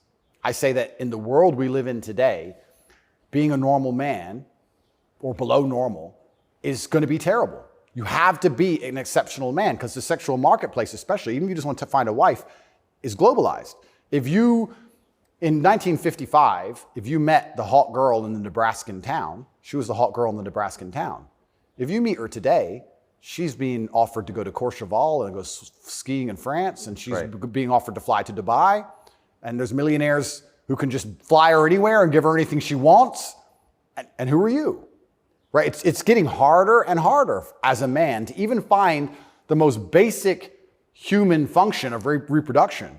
Even to just find a woman you can reproduce with, it's becoming more and more difficult. You also couple that with the fact that they've destroyed morality in women also. So when you destroy the morality in men and you destroy how a man should act, and then you destroy how a woman should act, you're both going in the opposite direction. Most women out there are very happy to share a man who's just rich and famous, and they don't care. It's right. So if you're the normal guy, there's this rich famous guy with 30 girls. That's 29 dudes who are lonely, and they end up watching porn. And if you have a porn addiction or you have a problem with porn, you have a problem with yourself, because I guarantee if you're the kind of man you're supposed to be, you would have no time for that, and you wouldn't need it. I can confirm that's absolutely and utterly the case. Yeah. So the fact you even need porn shows there's a problem with you as a man, because if you were the kind of man you could be, and I genuinely believe that any man can become anything, then you'd have unlimited sexual options and you would have no interest in that. And I do want to make this clear to the world, because there's a bit of a misconception about my story. My father was in the military, and then he left to become a professional chess player. He was a traveling chess player. You don't make money with that. My mother and father broke up at age 9. We moved to England purely because you get more help from the state. I was raised on welfare in Marsh Farm, which is the worst area of the worst town, Luton, with the highest crime rate. I went to a school with a 4% pass rate, single mother household effectively. Started from absolutely nothing, became a kickboxing world champion. Your mother was English? English, correct. So I started at the absolute lowest echelon of life, and I would like to consider myself somewhere near the top now. I've been through absolutely every stage. So when I say to men, you can become anything you want, and my answer to you is masculine excellence, there's no other answer. I can't tell you how to rig the game and cheat the game. If we're all racing a race and I have a Ferrari and you have a Nissan, I mean, sure, you can get a bit better at driving, but you're probably going to lose. You have to get a better character to play this game of life. So that's why I preach masculine excellence, because for many of the world's problems today, porn, sexual access, being respected by your peers, making sure that your wife's going to stay with you after the children are born for a very long time. That's right. Being happy, anything, it all comes down to who you are as a man. The only answer is masculine excellence. There's nothing you can do besides hard work, accept the trauma and pain and suffering, and work harder than everyone else around you worked. And that's why porn's a problem. So I will genuinely say to any man out there who finds himself loading up that website, go take a look in the mirror and realize why no one wants to fuck you. Fair. And I said this to guys before, if you were a girl with all the choices she has, would you choose you?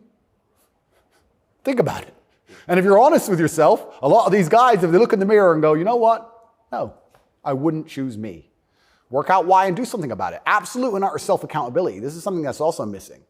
I take accountability for everything in my life. Even going to jail, although it was unfair, although it's a matrix attack, although it's garbage, it was my fault.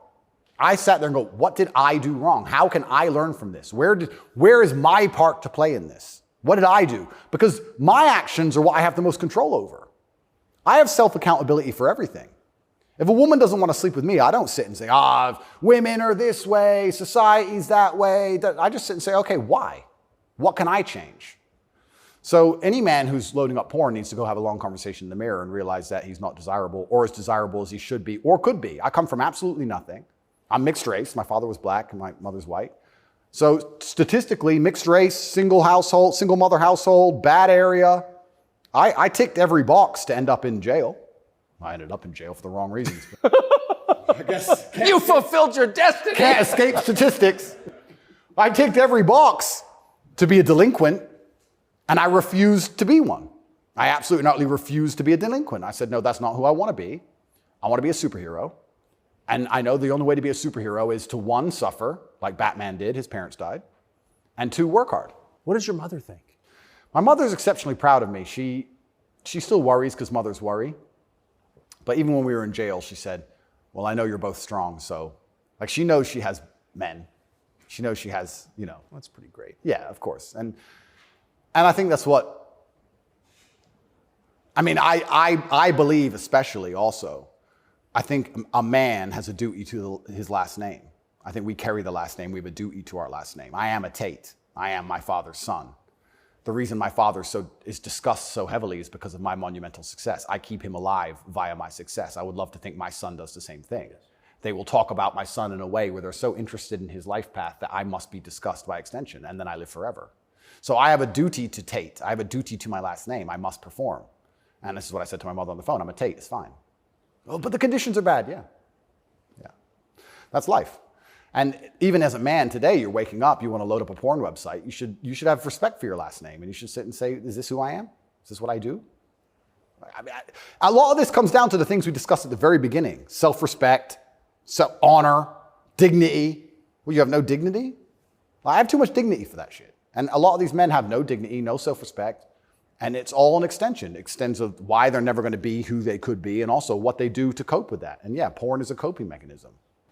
What do you think of women? I think women are some of the most powerful people on the planet, firstly. A lot of the conversations we're having, most people don't understand that women are the gatekeepers, and women are the ultimate judges. Women are the ultimate judges, especially of sexual access, right? So when I say that maybe 40% of the letters I got in jail were from women, just love letters. Perfume on them and kiss marks. And the traditional masculine role is still respected and loved by so many women. If you were to ask the average woman on the street who hasn't lost her mind, what she wants in a man. She would like to be financially provided for, physically protected. I love women. I think they are the most powerful and precious things on the planet. They give life. But I believe that when you love a woman, you should want to protect her and provide for her and take care of her. I don't believe you love a woman by wanting to do everything she says and cucking to her. I don't believe that because I love women, I should have no standards on what I expect in a woman. I don't think loving women is sitting there going, a woman can do whatever she wants to me and I put up with it. I don't think that's loving women at all. I think loving women is saying, I'm going to be the best man I can be. And the only way I'm going to be a good man is with a degree of standard. And I'm going to be the best man I can be for you. And when I say these things, I get attacked for being a misogynist. Because Well, how is that? I think misogynist means someone who hates women. Correct, because I have conversations with women who are, let's say I've done some podcasts with women who are very promiscuous. And I've explained to them that since the dawn of human time, in every single society across the planet, promiscuity in females has been frowned upon. Yes, that's true. It hasn't been frowned upon in men, but it has been in women. I explained In a big way. In a big way. In many parts of the world to this day, you can't get married if you're not a virgin. I'm not saying all women should be virgins. I was explaining to her that female promiscuity has always been hated. In every holy book, it's disliked. You've bought into this new think for the last 10 years, and you seem to think it's empowering. And I would argue that it's not empowering. And I sat there and had a conversation with this promiscuous woman, and I said to her that she's doing herself a disservice, and she's dishonoring herself, and she's never going to be happy or fulfilled jumping from bed to bed. And I was told that this makes me misogynistic because women are empowered and they can make whatever choices they want, and I'm insecure to believe that a woman who slept with 300 men is somehow changed mentally and her ability to bond and love a man has been affected by that. But it is. That's true. Well, unfortunately, you're going to end up in a Romanian jail cell for being a misogynist. No, I mean, I love women. And so I've seen it, and that is true what you said. The thing that's interesting is that women intrinsically understand this. Yes. Because if you see a woman dislike another woman, what's the first name she calls her? Slut. It's the first thing a girl says to a girl she doesn't like. It's the biggest insult that comes to her mind is that she's promiscuous, right? So it's interesting, but I've been called a misogynist for that. And then I've been on the internet for a long time. I've made some jokes. I've made some videos, and people don't understand satire or comedy. There's one that they keep repeating. I made a joke. Next to my bed, I had a Glock, like many people do, and then I had a knife next to my bed, and there was a comedic skit where it said, the girl caught me cheating, and she picked up the knife, and I slapped it out of her hand and said, you still love me? And they cut the bit out where I talked about the girl attacking me with the knife. They just took the bit where I say, slap the knife out of her hand, you're the boss, da-da-da, and he's a misogynist, and it's just taken out of context. And that's another thing that's happened to me, and I am aware of this, and like I said, I take absolute self-accountability, but the way you make jokes and make videos when you get 100 views is very different than the way you would make a joke or make a video when you get millions of views. And when they're trying their best to they'll look at a 4-hour video and find 3 seconds. I'll give you an example of it, where it hurt me very recently. I did a podcast where I was discussing corruption. I discussed which country I believe is the most corrupt country in the world. They start a lot of wars. And the answer to that by the person I was discussing it with is, well, you live in Romania, Romania is corrupt. I said, Romania is corrupt, correct. But I don't think there's certainly corruption, but they don't start monumental wars which end up in millions of deaths. I would argue that their corruption, because a policeman stops me and I can bribe my way out of a parking ticket or a speeding ticket, is far less destructive. So we discussed this at length for hours. They cut out the bit where I said Romania is corrupt and showed it to the judge. That kept me in jail. Ooh. Yeah. So, and that's my problem in a nutshell. Long format content, people will find a little bit, edit it up, and try and attack me with it. And that's where this whole misogynistic things come from. It's either from me arguing with promiscuous women on podcasts designed for promiscuous women to argue their point, and I destroy them so flawlessly that I'm a bad person, or something taken out of context. And it's insane because, like I said, the amount of support I get from women is actually monumental. The amount of mothers who write to me and say that their son's doing better than ever. The amount of women who write to me and say that their boyfriend's doing better than ever. The amount of women who love me and just want to meet me. This idea that I'm hated by women is probably the biggest lie about this whole story. I don't want to brag, but I can assure the world that's absolutely not true. I had thousands of letters of support from women. In fact, there was one girl, never met her, she would play love songs from her car outside the jail. So she'd put the music on and play love songs.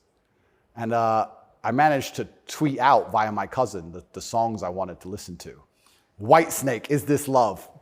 And she and she'd play them for me. Never met her. Don't know who she is. So you're in a Romanian prison cell requesting Whitesnake on the radio in the car outside. Correct. And some girl would pull up and put kind of a surreal moment. Put her speakers on full and play me my love songs for a good 3 or 4 minutes before the police would come and make her move. I got a song a day.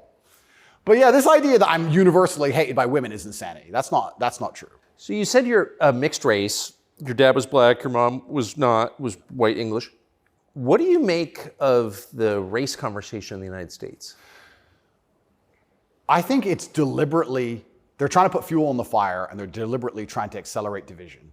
This is what I believe. I think that if a black billionaire and a white billionaire meet somewhere, I don't think there's much conversation about race. I don't think...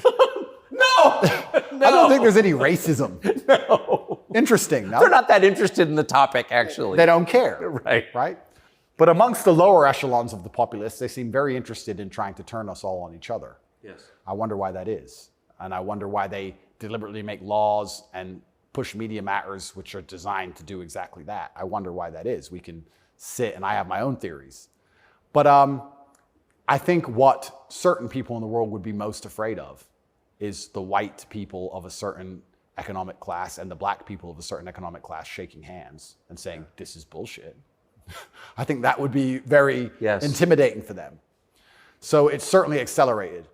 And it's also very interesting because as a mixed race person, I will also sit and state, I don't look particularly black. Most people can't guess where I'm from. I've had more discrimination against me for being a straight male than I've ever had for my skin color. I've had more people look at me or have problems with me purely because of my sexual orientation and my generally masculine essence than I've ever had anybody say anything about my skin color ever. And I'll also say, if somebody has a real problem with my skin color, who cares?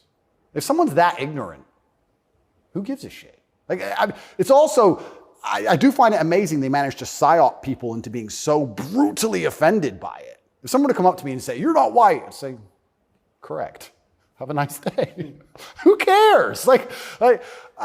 It's amazing how they've got everyone wrapped up in this. But yeah, it's certainly accelerated. And another thing that's very interesting about it, especially in America, a lot of Americans are insulated to, I feel like, world history. Yeah, I've noticed. You know, they're like, oh, slavery, slavery, slavery. Slavery was everywhere.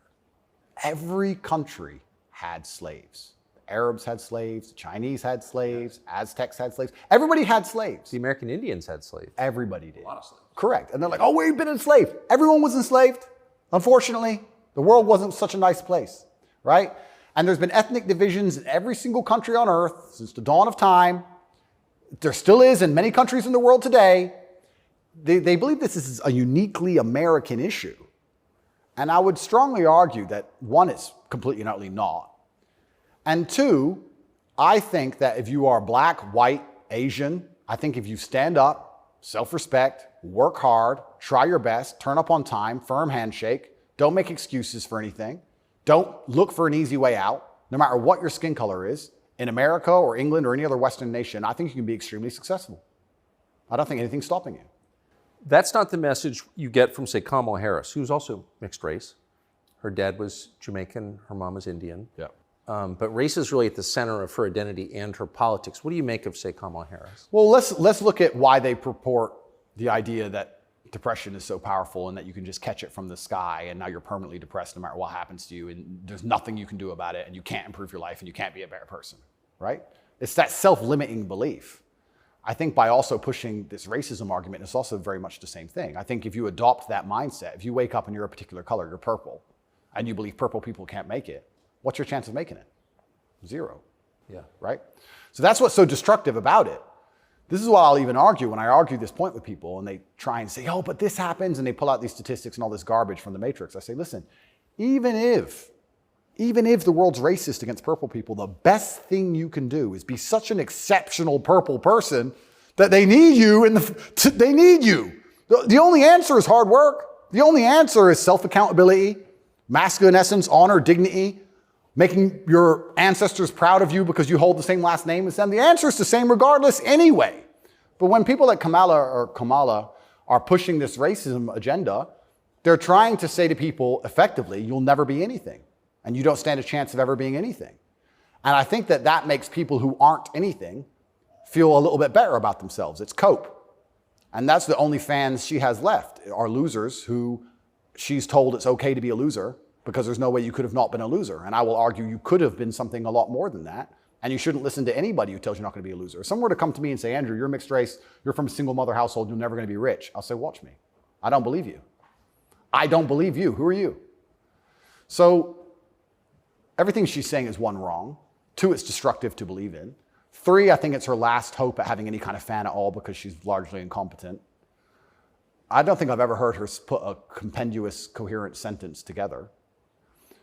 And perhaps also, maybe that's the reason why she leans so heavily on race, because she's not impressive or competent. So she can say, oh, but I'm this color and I did it, instead of actually talking about how good of a job she's doing. Because if you have to discuss that part of her career or that part of her current life path, I think she'd be in a lot of trouble. I want to show you video of Joe Biden's challenger for the Democratic primary, Robert F. Kennedy Jr.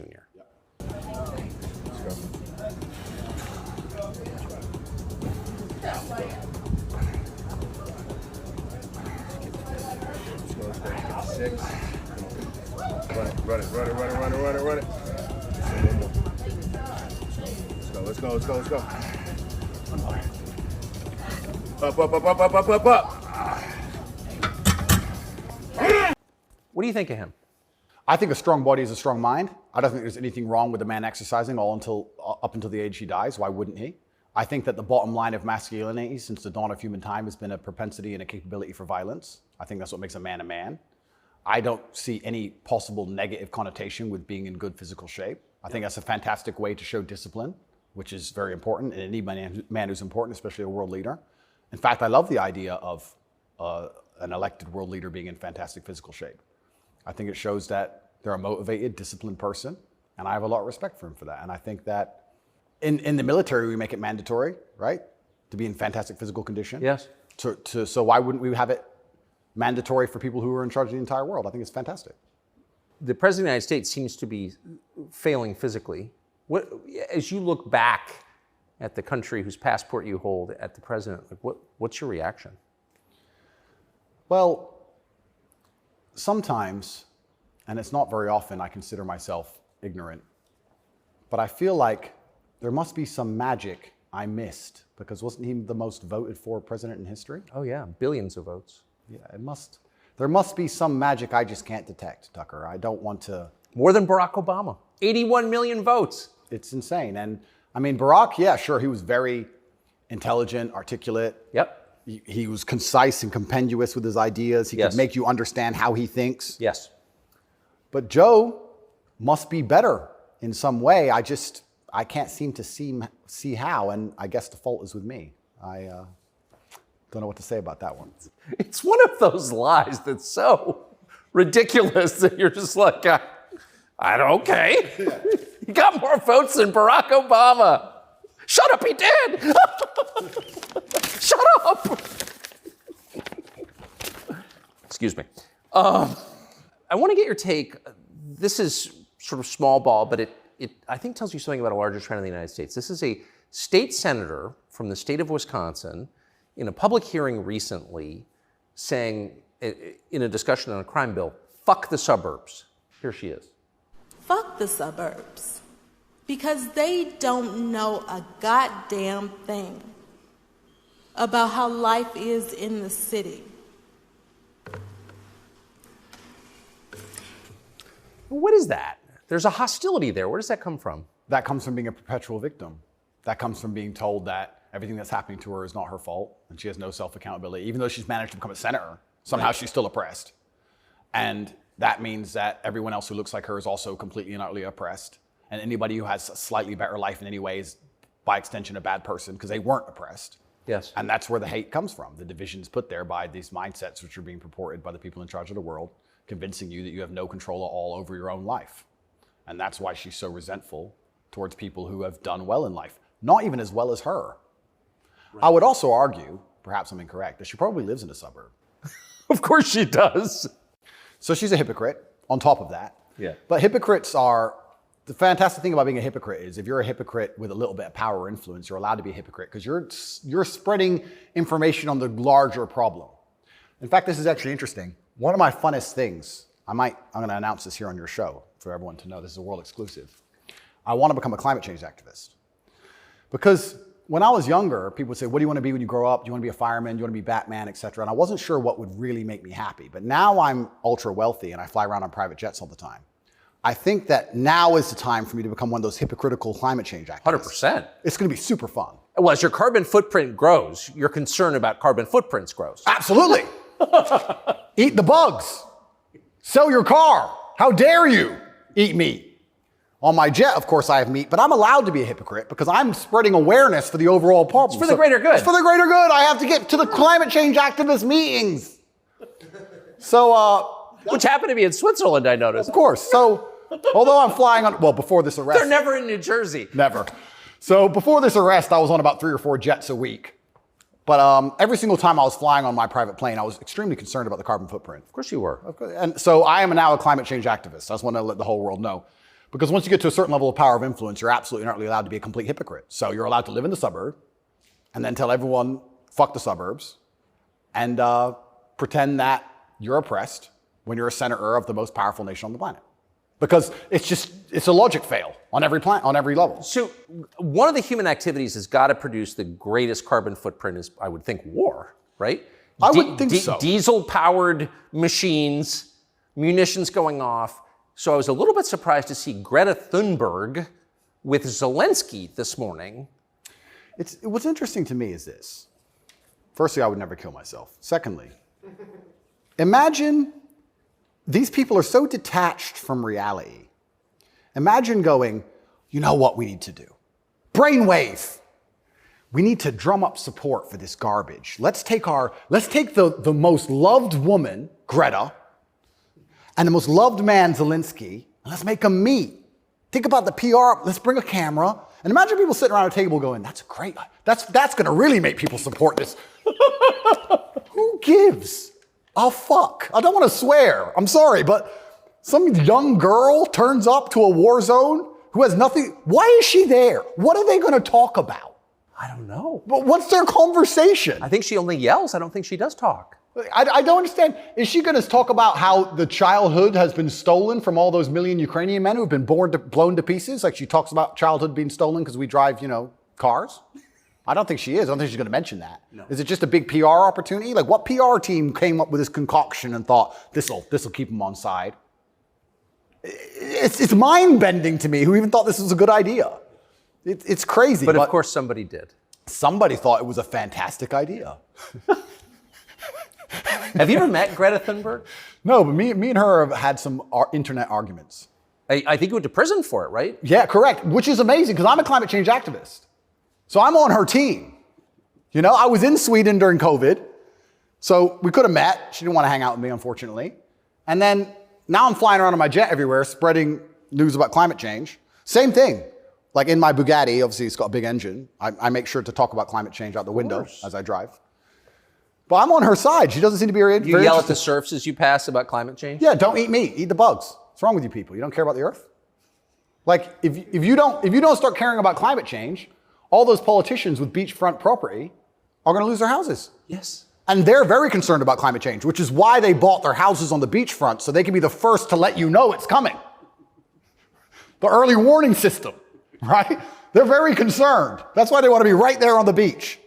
Quite honorable if you think about it. Kind of on the front lines of the climate crisis. Absolutely. Lead from the front. So good. But one more point about this. Sorry to go on and on. No, I love it. But when I say these things, people, you don't care about the environment. And I try and explain to them, I love nature. You love hunting, fishing, you love nature. I love nature. Passionately.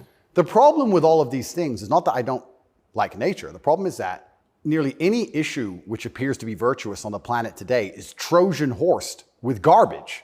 That's the problem. I have no problem with fixing or maintaining or preserving nature. I have a problem with them telling me I have to maintain nature, them Trojan horsing my bankruptcy into the middle of it, knowing that nature won't be fixed, then telling me it's about nature and telling me I should agree with it. That's my problem. There's nothing left on the planet, no issue, which isn't Trojan horsed with absolute garbage. Yes. And if you're going to sit there and tell me that I need to give more money to the government to stop the sun from being hot, I'm going to argue with you that I'd rather keep my money. Thank you very much. Yes.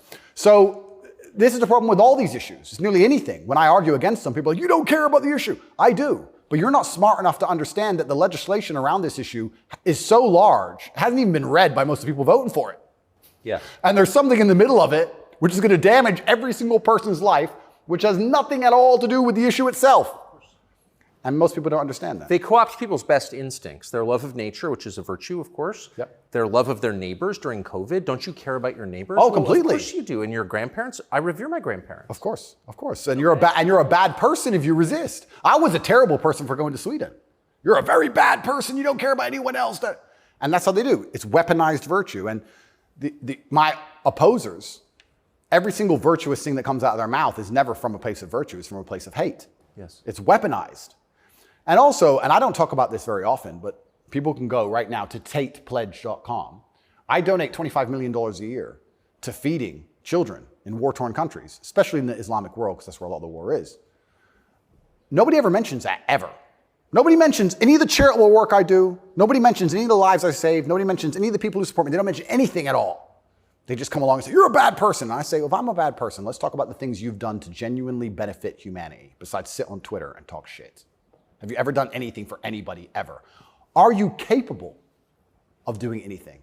Because the things that make me a bad person, right? You don't like me for my principles and the fact I stand up for myself and the fact I have parameters and I say no, everything you hate about me. Those are the things that allow me to even do good in the world.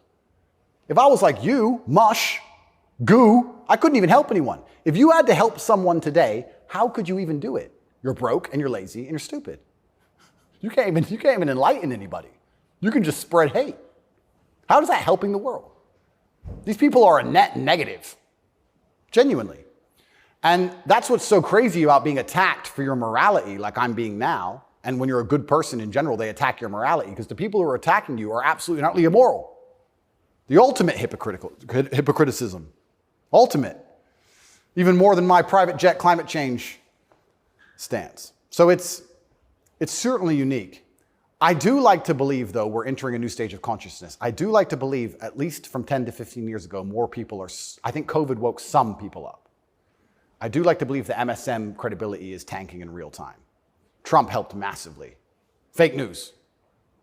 2 words. Before Trump, when did you ever hear fake news? I didn't really hear it that often. No. Fake news, fake news, fake news. And he did a fantastic job of that, and he's starting to wake people up. So I'd like to believe there's a degree of us winning, but I just want to make it very clear to the people who attack me and the people who attack anybody who stands up for what they believe in, a lot of their virtue signaling is just hate peddling. And when they can't call you unsuccessful and they can't call you stupid, they have to find a way to hurt you. And the only way they can do that is to say you're a bad person. I've noticed. Yes, I have. So here's Joe Biden expressing his concern about how Putin is doing in the war in Iraq. Interesting. It's hard to tell, but he's clearly losing the war in Iraq. He's losing the war at home. And he has become a bit of a pariah around the world. Do you think Putin is losing the war in Iraq? I don't think he's losing the war in Iraq. I don't think he's fighting a war in Iraq. Okay. He also says he's losing the war at home. I don't think he's fighting in Russia. And I'm also not sure he's losing. So it's a pretty interesting statement on many levels. It's scary. You know, it's a joke, but it's scary. Because I would never kill myself, but I think the reason he was put into office is because he's incompetent. Yes. Because that makes him easy to control and influence. That's what's most scary. It's not scary that he's become incompetent in office. It's that they looked at him and goes, that's who we need. That guy. That's what's most scary to me. Does it surprise you that the weakest president is also the most destructive? Weak men are always destructive because hurt people hurt people. Yeah. I don't know, I heard, someone said that to me a long time ago. Hurt people hurt people. They were talking about a relationship. And I said, that's true.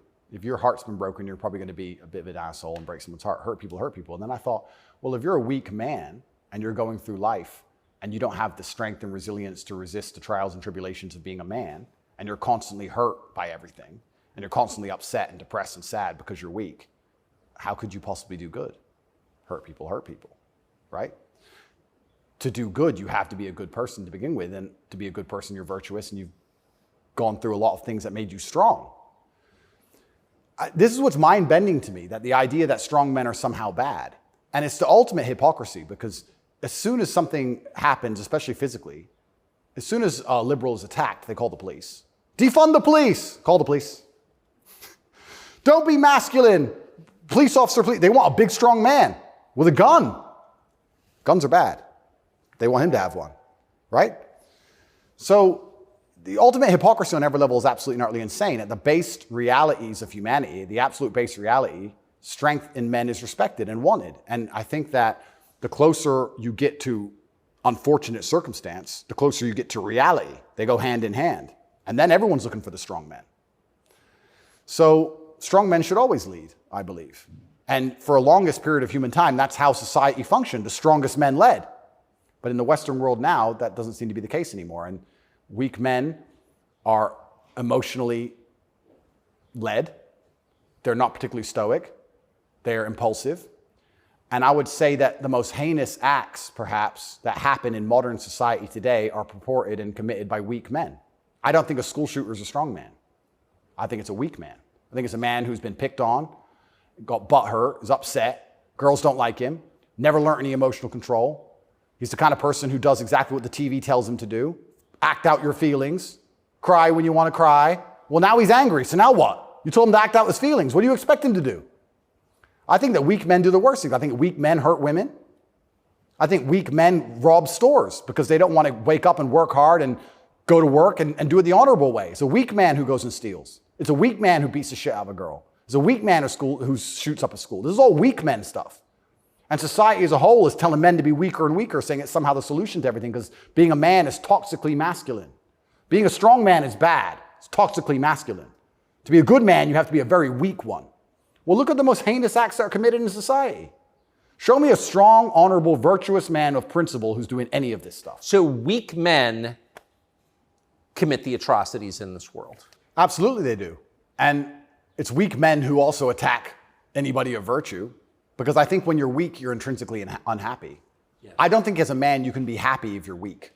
I think happiness and strength go hand in hand. Yes. I think that's how we're supposed to be, right? Even strength of mind, strength of conviction, strength of something.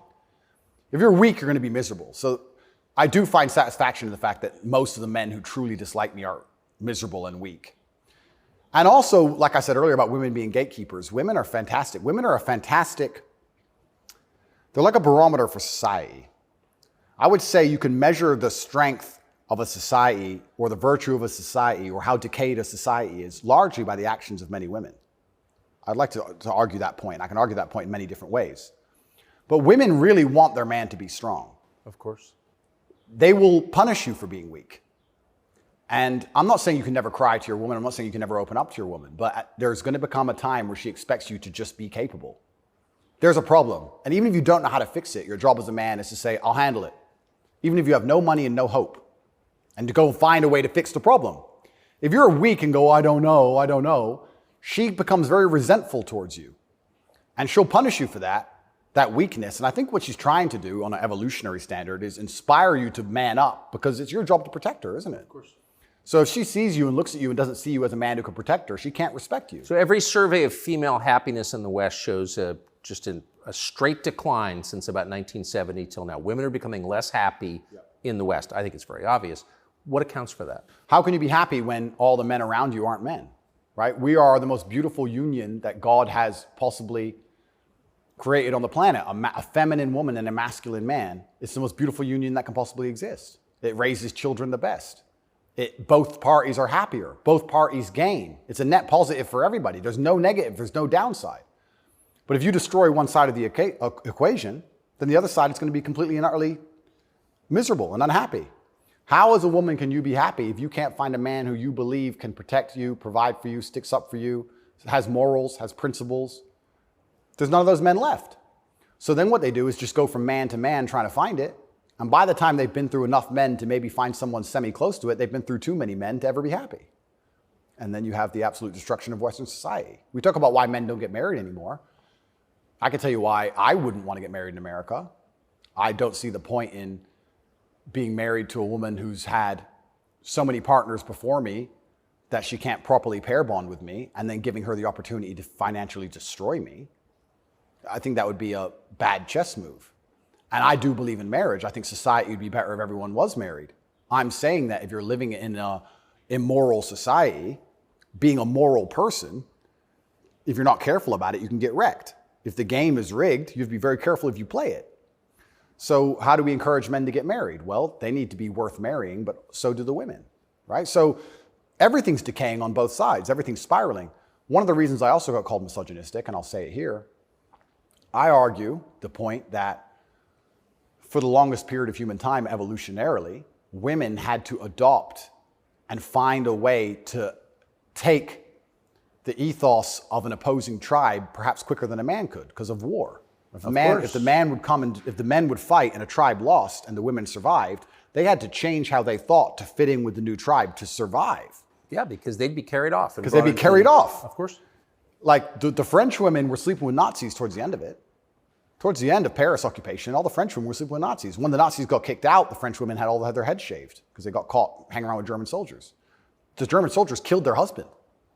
3 years later, they need to eat. So the German soldiers have a wage. He's handsome. It's amazing how quickly they can adapt. And that's for their own survival. That's fantastic. But then if you extrapolate that and you understand that to be true, then you also understand that women are more susceptible to programming to a degree.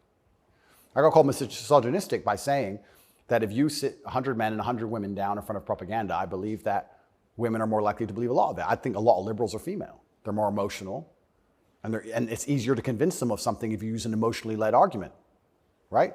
So if by extension you now have women who are emotionally led, who are being convinced and their logic is failing because they're being tricked with an emotionally led argument, and the man they're meeting has no principle and no honor, and he can't resist that, she's in charge of the house, well, now she's telling the man what to do. Right? If I would have come home during COVID and my woman said, you need to wear a mask, I'd say, no, I don't. End of conversation. Where if I was a simp, you need to wear a mask. Okay, baby. Don't. All right. So the women are also largely in charge of the psyop because the men are so desperate to get any kind of connection with a real person and avoid the porn screen. And then these women are being controlled by the mass media as a whole. I say this to I have children. I don't talk about it often.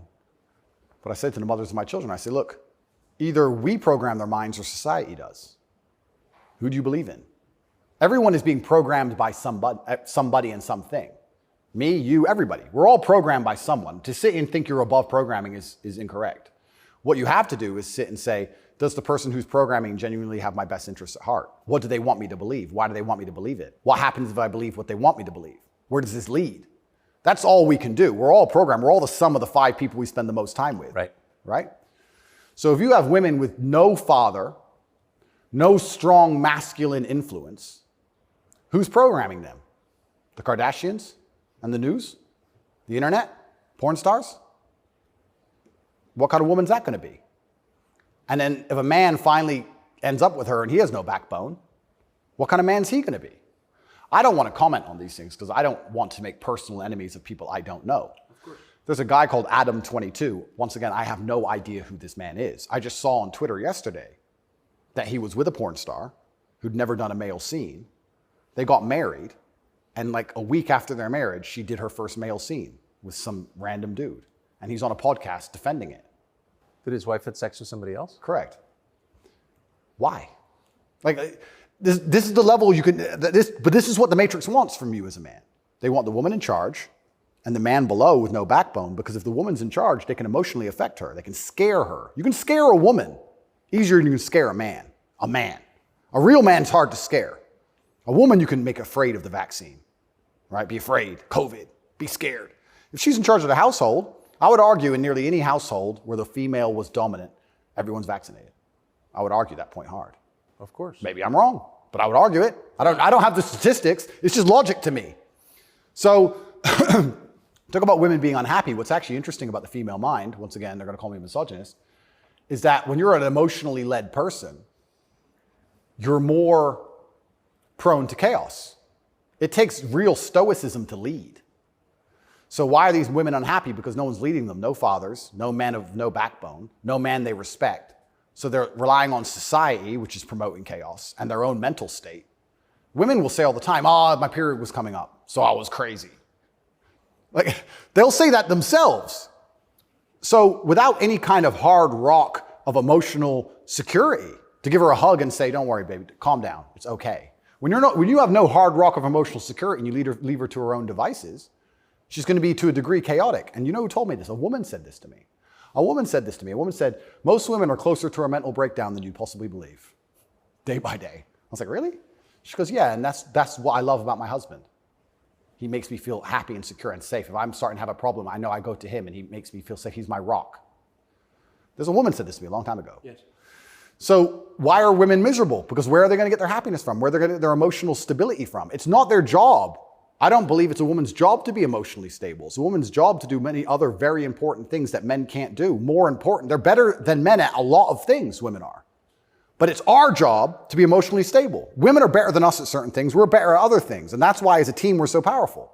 To sit and pretend we're all the same the whole way through, then why do we even need each other anymore? Well, I don't think we do. Exactly it. And this is why we have birth rates declining, porn, women who are running around sharing one man with no intention of having children, marriage is gone. Like, where do we think this is going to end? And what's interesting about it ends with the training thing, right? Well, yeah, that's the ultimate. No, I'm serious though. If there's no, scrambling the idea of the gender binary, of sex differences, like that is kind of the end point, isn't it? Well, the end point is, yeah, men are the same as women, so it doesn't even matter. Right. I can be a woman today, I can be a man tomorrow. None of it matters anymore. I also think a large part of this transsexual movement, I think a large part of it is a deliberate attack on us and our senses because they're trying to convince us to ignore our eyes. I do believe that is a bottom line. I think the bottom line of slavery are your own senses. Like, no matter what I'm told that it's cold outside, I feel warm. That's the bottom line. So once they can convince you that your senses are wrong, well, then you're completely open for the slave program. Once you can look at something with your eyes and ignore your eyes, you're a prime candidate. So I think a lot of this has also something to do with that. You are going to say that's a girl. That's what you are going to say because you have to. And if you say it long enough, you'll think it. And if you won't, your children will because we'll tell them. So eventually, you're going to say it. And then it becomes true. Then you ignore your eyes. Now you'll believe anything, right? Till the next thing comes along. Now you'll believe all the people on the jets telling you about climate change. It's all an attack on the senses. This is America's most famous admiral. It's such an important issue for our youth and adults. As you said, some of these laws are actually extending into adulthood. We often say that gender-affirming care is health care. Gender-affirming care is mental health care. And gender-affirming care is literally suicide prevention care. Would that be your view as well? I 100% agree. It's genuinely, I want to actually genuinely give my heartfelt condolences to any young person who falls for this crap, because you're going to be so miserable for the rest of your life. If you chop off your genitals, take a whole bunch of chemicals as a teenager, you are going to be miserable for the rest of your life. Yes. You're never going to be the person you want to be. You're never going to be accepted as that person. You're never going to feel happy inside. If you fall for this, I genuinely feel sorry for you. That's the first thing I'm going to say. The second thing I'm going to say, I find it very interesting that the only surgery we call affirming is gender surgery. Imagine a girl woke up and said, I was born in the wrong body because my tits are small. I'm a big-titted woman, but I was born in the wrong body. I need tit affirming care. I need to affirm my true body shape. Because otherwise I have a mental health problem. No, it's plastic. It looks good, perhaps, whatever. But we would never say she was born in the wrong body and we had to affirm her genuine body experience. Her triple Ds. Yeah, her triple Ds had to be affirmed. It's garbage. You're not affirming anything. And also, I think it's kind of interesting. They say that trans people commit suicide at a higher rate. That's sad. Nobody should kill themselves. I would hate for anybody to kill themselves. They say that's because they're picked on for being trans. I don't know why anyone's ever had the argument that perhaps they have a mental instability before this trans stuff, and that's why they're more prone to suicide in the first place. Seems like an obvious explanation. Seems like an obvious explanation. I don't think it's normal for anybody to want to mutilate themselves. I think if someone were to come to me and say, I really want to cut my hand off, I would think they had a mental illness. Why? Don't like it. What do you mean you don't like it? I don't like my hand. I don't want it. I would think that's very concerning. So I really, truly feel sorry for any young people who fall for this. I don't blame them. I think it's a massive psyop. And I think if you fall for it, you're going to be miserable forever. And one more point I'll make on this whole thing I found very interesting. I'm a professional fighter, so I spent a lot of time in Thailand when I was fighting. Kickboxing is big over there. And I've always thought, no one's ever mentioned that Thailand has a bunch of ladyboys, right? But if you say to a ladyboy, are you a man or a woman? She goes, I'm a ladyboy. What's that? I'm a man, but I'm a ladyboy. They don't see themselves as women in the real sense of I am female. Right. They don't want to compete against women in sports. They don't want to pretend they can have kids. They don't talk about having periods. They're like, oh, I'm a ladyboy. It's like kind of like a in between. It's got its own thing. India has the same. Yeah, it's fine. Nobody over there is genuinely arguing that they are actually female. Only in America are we doing that. And that's what's the craziest thing of all. Even if you truly, truly believe you need to change gender, and you truly believe it's the right path for you, and you believe you're not being psyoped, and you believe you're going to be happy, and you believe you need to mutilate yourself, that's all fine. But then to come along with the hubris and arrogance to tell me that I have to pretend you're something you're not, yes, biologically. That's right. That's absolutely not really arrogant. You can't tell me what I have to call you, right? I'm allowed to come to my own conclusions and opinions. And the whole point of being a human is that we've gone through life long enough to identify patterns. Imagine humans didn't identify patterns. One person went and got ate by the lion. You watch it happen. Then you go for a turn. Like, no, you work out over time. Don't go near the lion, right? If I look at a person who's 6'4", muscularly built, right, with a big jaw and a beard, my brain and my life experience tells me that's quite often a man. That's very often it is. Very often. That's the conclusion I've come to. To come along and say, no, because I've decided to do X, Y, Z, you have to ignore all of the patterns you've identified throughout your entire life and everything you believe to be true. You have to throw away all the science and your entire worldview and everything about how you view the world. You have to eject that from your brain and call me what I want to be called is extremely arrogant. And if I went through the world and said everyone had to call me King Andrew, they'd tell me, shut up. Why? If they can get called whatever they want, I should be able to get called whatever I want. I want to be King Andrew, #1 savior of Earth, climate change activist. That's what I want to be. And if anybody calls me anything else, they're a bigot. That's what we're going to do. If we're going to go down that path, I'm going to make sure that my title is good. Lord of all beasts of the land and fishes in the sea. The most honorable man who's ever lived. The fastest human alive. Who cares? Doesn't matter that I can't run fastest. It doesn't matter. Tucker, I'm the fastest human alive. You must affirm my belief. I'm the fastest man alive. Greatest man in show business. Sorry, Tucker. Best political commentator there's ever been. Let's just go down this path of insanity. Why not? Walk around with stickers on our head. It'd be great. It'd be fun. The scariest thing about all this stuff is that the world is still polarized to a degree because there's certain places in the world which are too close to baseline reality for survival, for any of this garbage to fly. You think you can go to Tajikistan where people are trying to eat and talk to them about gender and all this garbage? They'll be like, listen, you're a man, this needs doing. Shut up, right? There's no time for any of that. So as the Western world is self-destructing in real time, there are places in the world where none of this crap is happening. So who's going to own the world in 100, 200 years? Like, it's still competitive to a degree. It's still bipolar. There's two sides to the world. I think that when men are men and women are women and we stop arguing about dumb shit, that society overall is more competitive. I don't know how America's going to maintain its influence over the entire planet when it's doing all this garbage. How long can this possibly last? Not long. Not long. It's like the fall of Rome. The fall of Rome, everything became decadent, endless sex and orgies.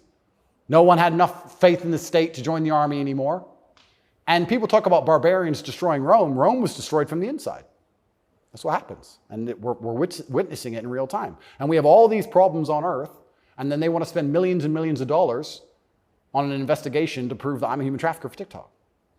It's clown world. Nothing even makes sense anymore. This is a video from a recent Pride March in New York, and I'm interested in your view of it.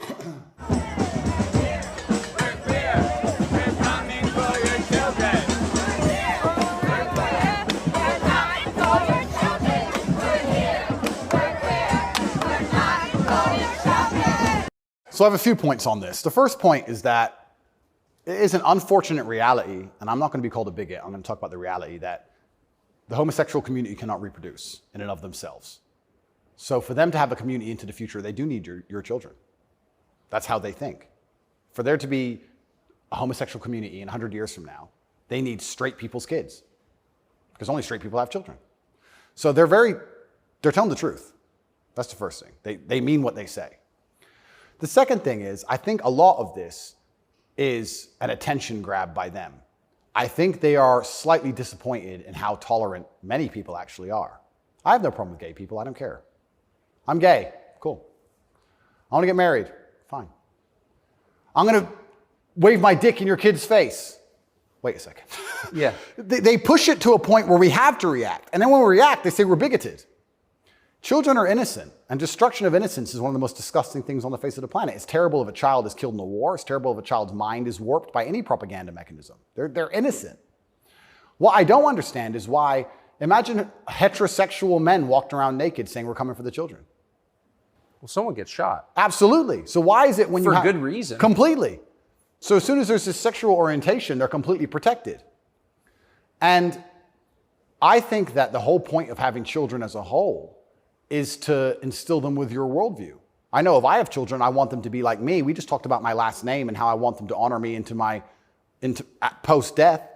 Then I want them to be a representation of me, which means they should believe in my values and my creeds. Why is a group of people in New York walking around telling me what they're going to teach my kids and what my kids should believe? They're not your kids, they're my kids. Right. And that's what's so scary, because children are impressionable and children are raised by the state and the internet effectively, which is why they want me off the internet. But they'll let a lot of people stay on the internet that say a lot of things. I'll argue that if I was transgender, the American embassy would have told Romania they were bigoted and removed me pretty quickly.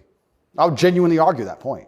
They would say, no, what you're doing is abusive to the LGBT community. He must be removed from jail. Of course, immediately. Immediately. But because I'm straight and heterosexual, it doesn't matter.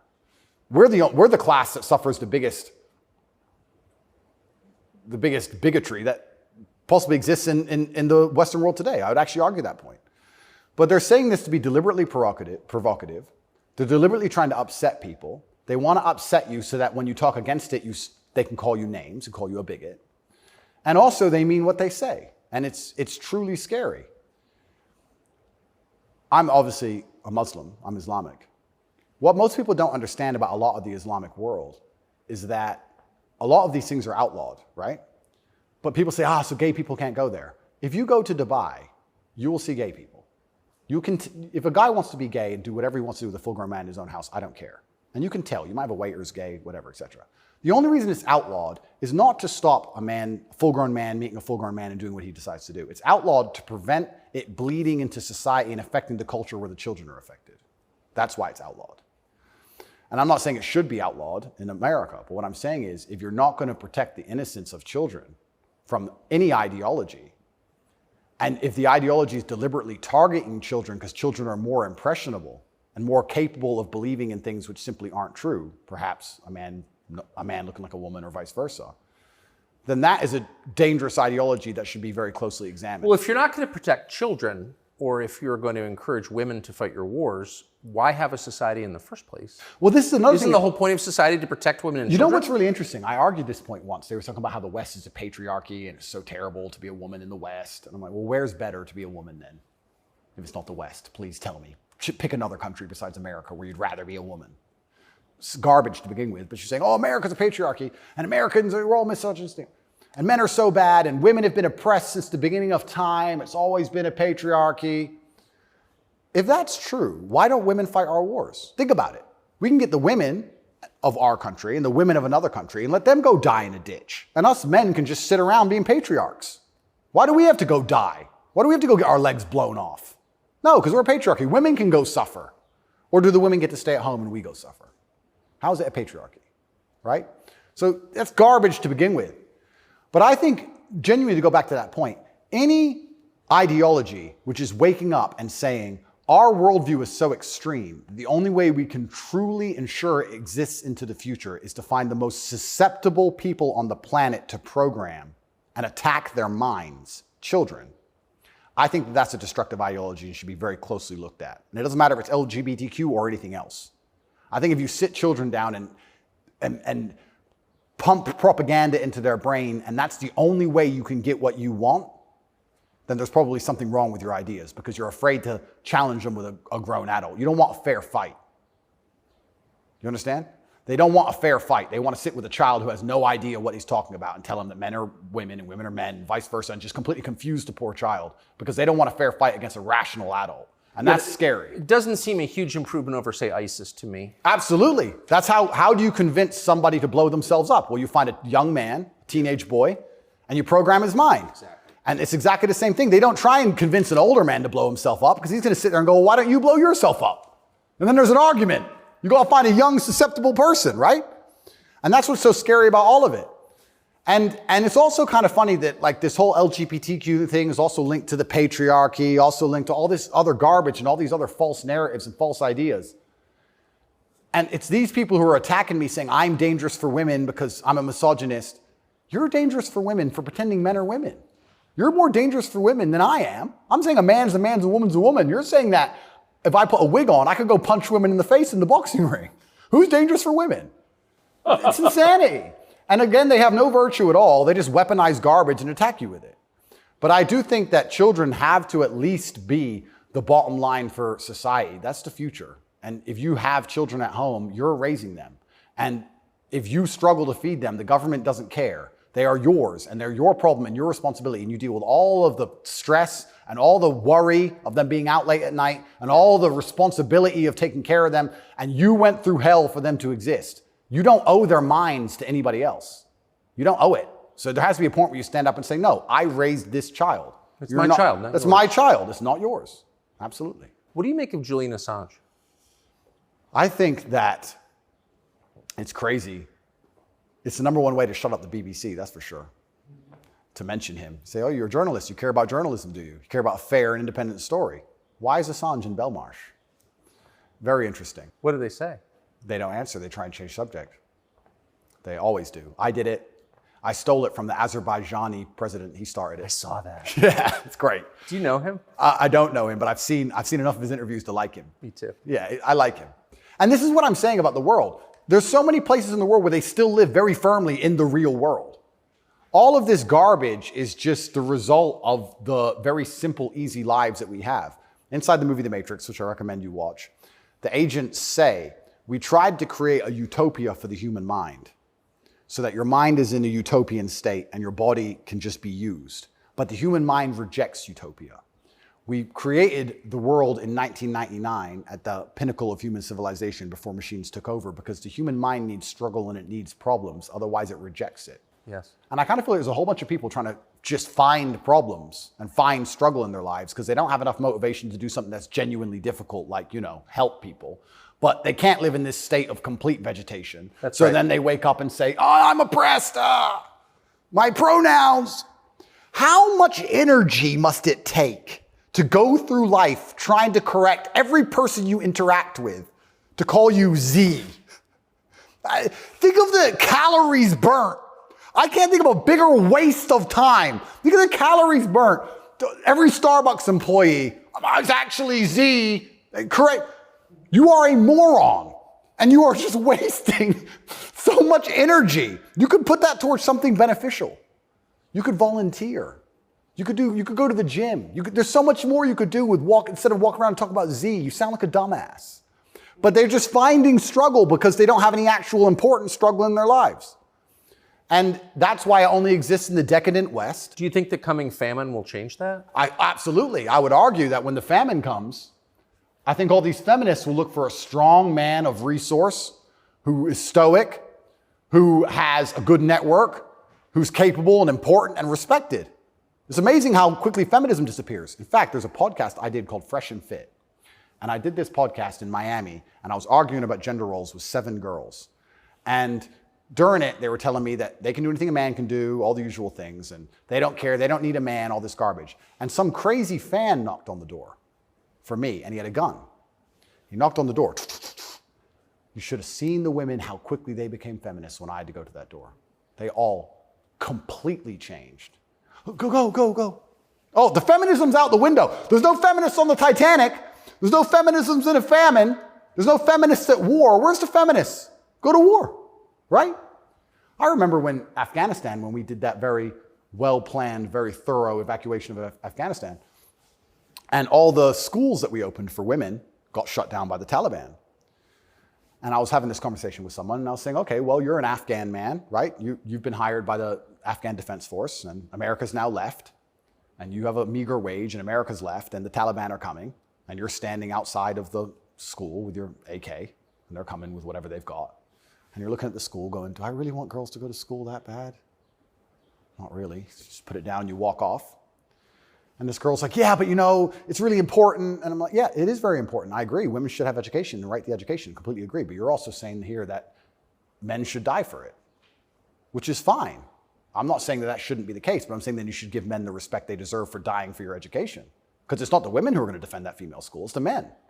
So if you're going to shit on men all day long and say we ain't worth anything until a war comes, and then you want us to go die? That's interesting. When the famine comes, the closer reality gets towards baseline survival, the closer we become towards our gender roles, because it's the only way we can be competitive. If you took 10 men and 10 women and stranded them on a desert island, the men would be men and the women would be women, because if they didn't, they would die. That's the bottom line. And I think that if you look at history, since the dawn of time, men were masculine, and also men, by and large, were generally ruling the society, not in an oppressive way, but in a protective way. And I think that that means that makes the society most competitive. And my argument for that is that if you name any society since the dawn of human time, men were protecting women, providing for women, and basically in charge of the society. And these are societies that never met. So it can't be an idea that spread. The Ming dynasty and the Aztecs, they're pretty far away.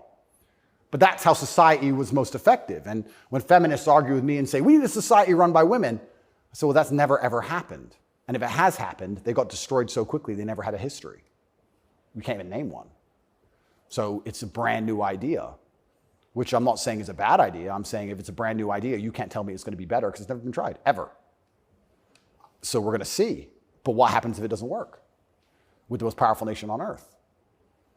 Right? So we're feminizing men and women have more and more control and more power, which is fantastic. I'm saying this is untested. Who knows where any of this is leading? And our competitors, America's competitors, are still very firm in their gender roles. So it's certainly an interesting period of history we're about to enter. It's very interesting.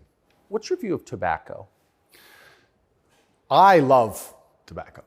So my diet is particularly strange, I've been told. I live on caffeine and nicotine. So I eat once a day. I eat dinner only. 80% of my calories come from meat. I have 10 cups of coffee a day and 3 or 4 large cigars. So I like caffeine and nicotine. I do too. Yeah, it makes me feel good. Makes me feel like my blood's on fire a little bit. Caffeine and nicotine I think are fantastic. But you're a health guy, obviously. I'm a health guy, but smoking is fantastic for your testosterone level.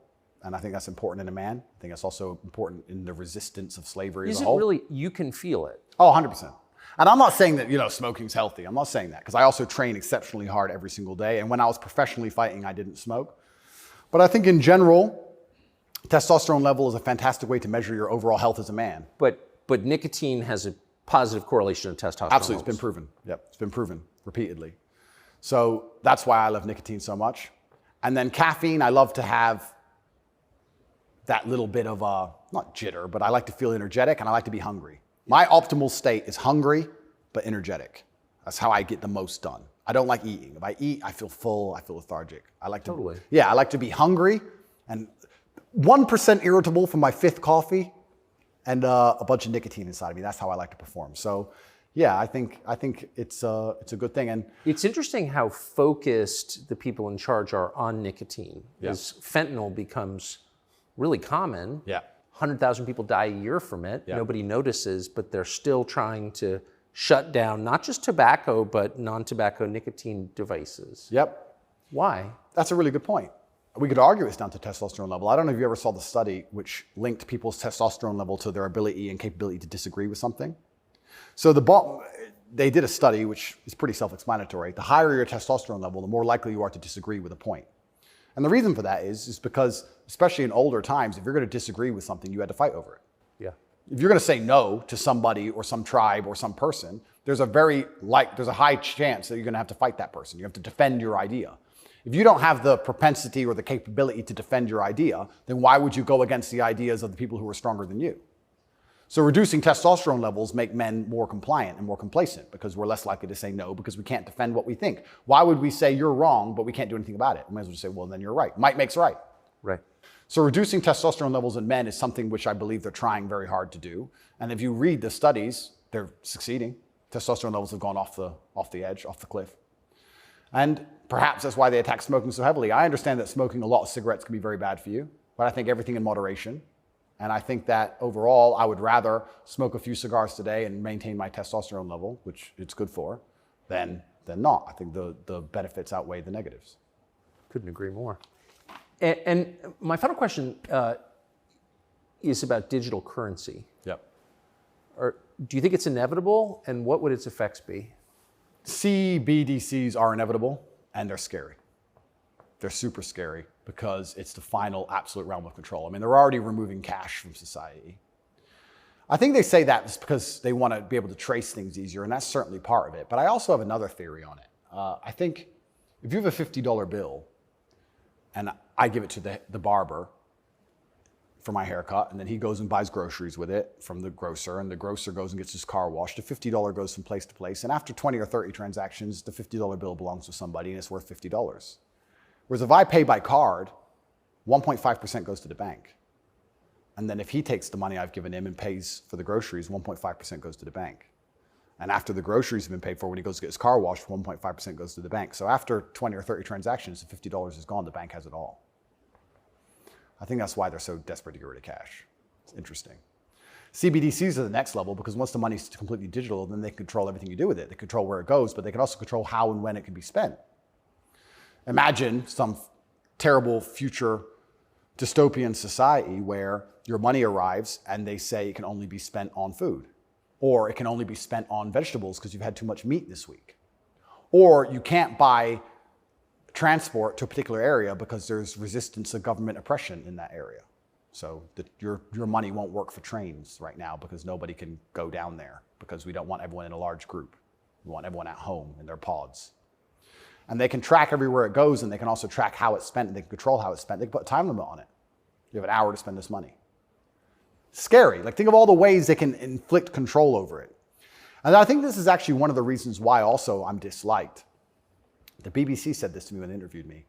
They said, Lucy, the very intelligent BBC reporter, said, word for word, you have a Bugatti and a cigar, and that means it comes with a side order of misogyny. I said, how does having a Bugatti and a cigar come with a side order of misogyny? And you can order misogyny on the side? Looks like it. It's like a sauce. And she repeated it because she couldn't. Yeah, you have a Bugatti and a cigar, and it comes with a side order of misogyny. So I was like, but they're not sending their best. Yeah, I don't think they have any best, to be honest.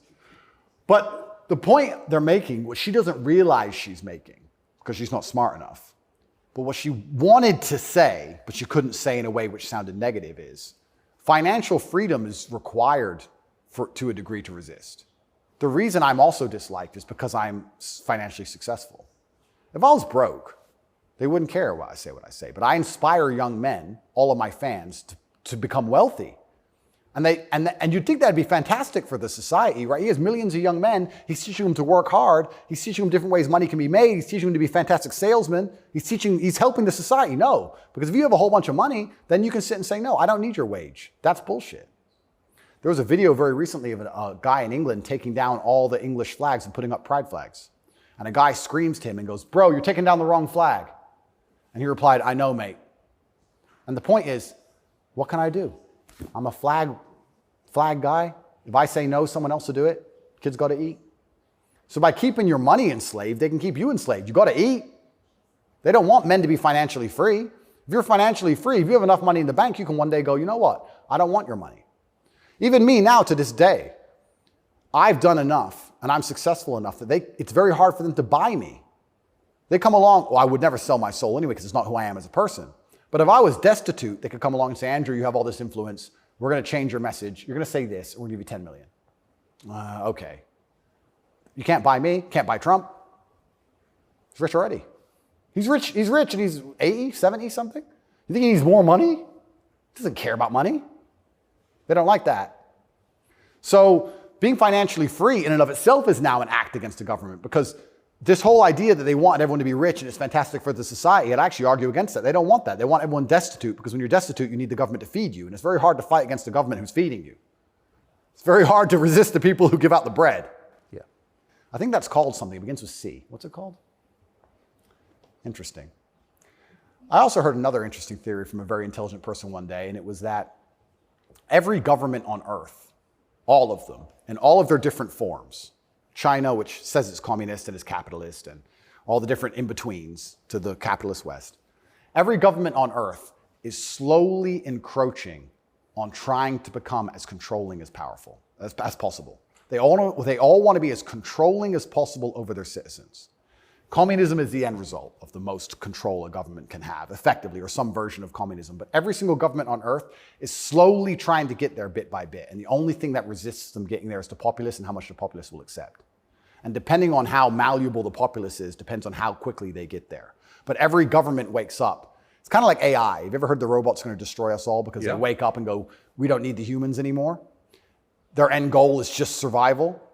If a government is the same as an entity, its end goal is more and more control. And that's all they're trying to do every single day with every law they pass, with the climate change law. They don't care about the environment. They want more control. Of course. And the more and more control they get, the final end result, if you give them what they want, is absolute slavery for everybody. So you have to be very careful, because that is their ideal government. The ideal government is where everyone complies, everyone obeys, everyone's controlled, we know everything about everybody, and it's slavery. That's the only way to get that state.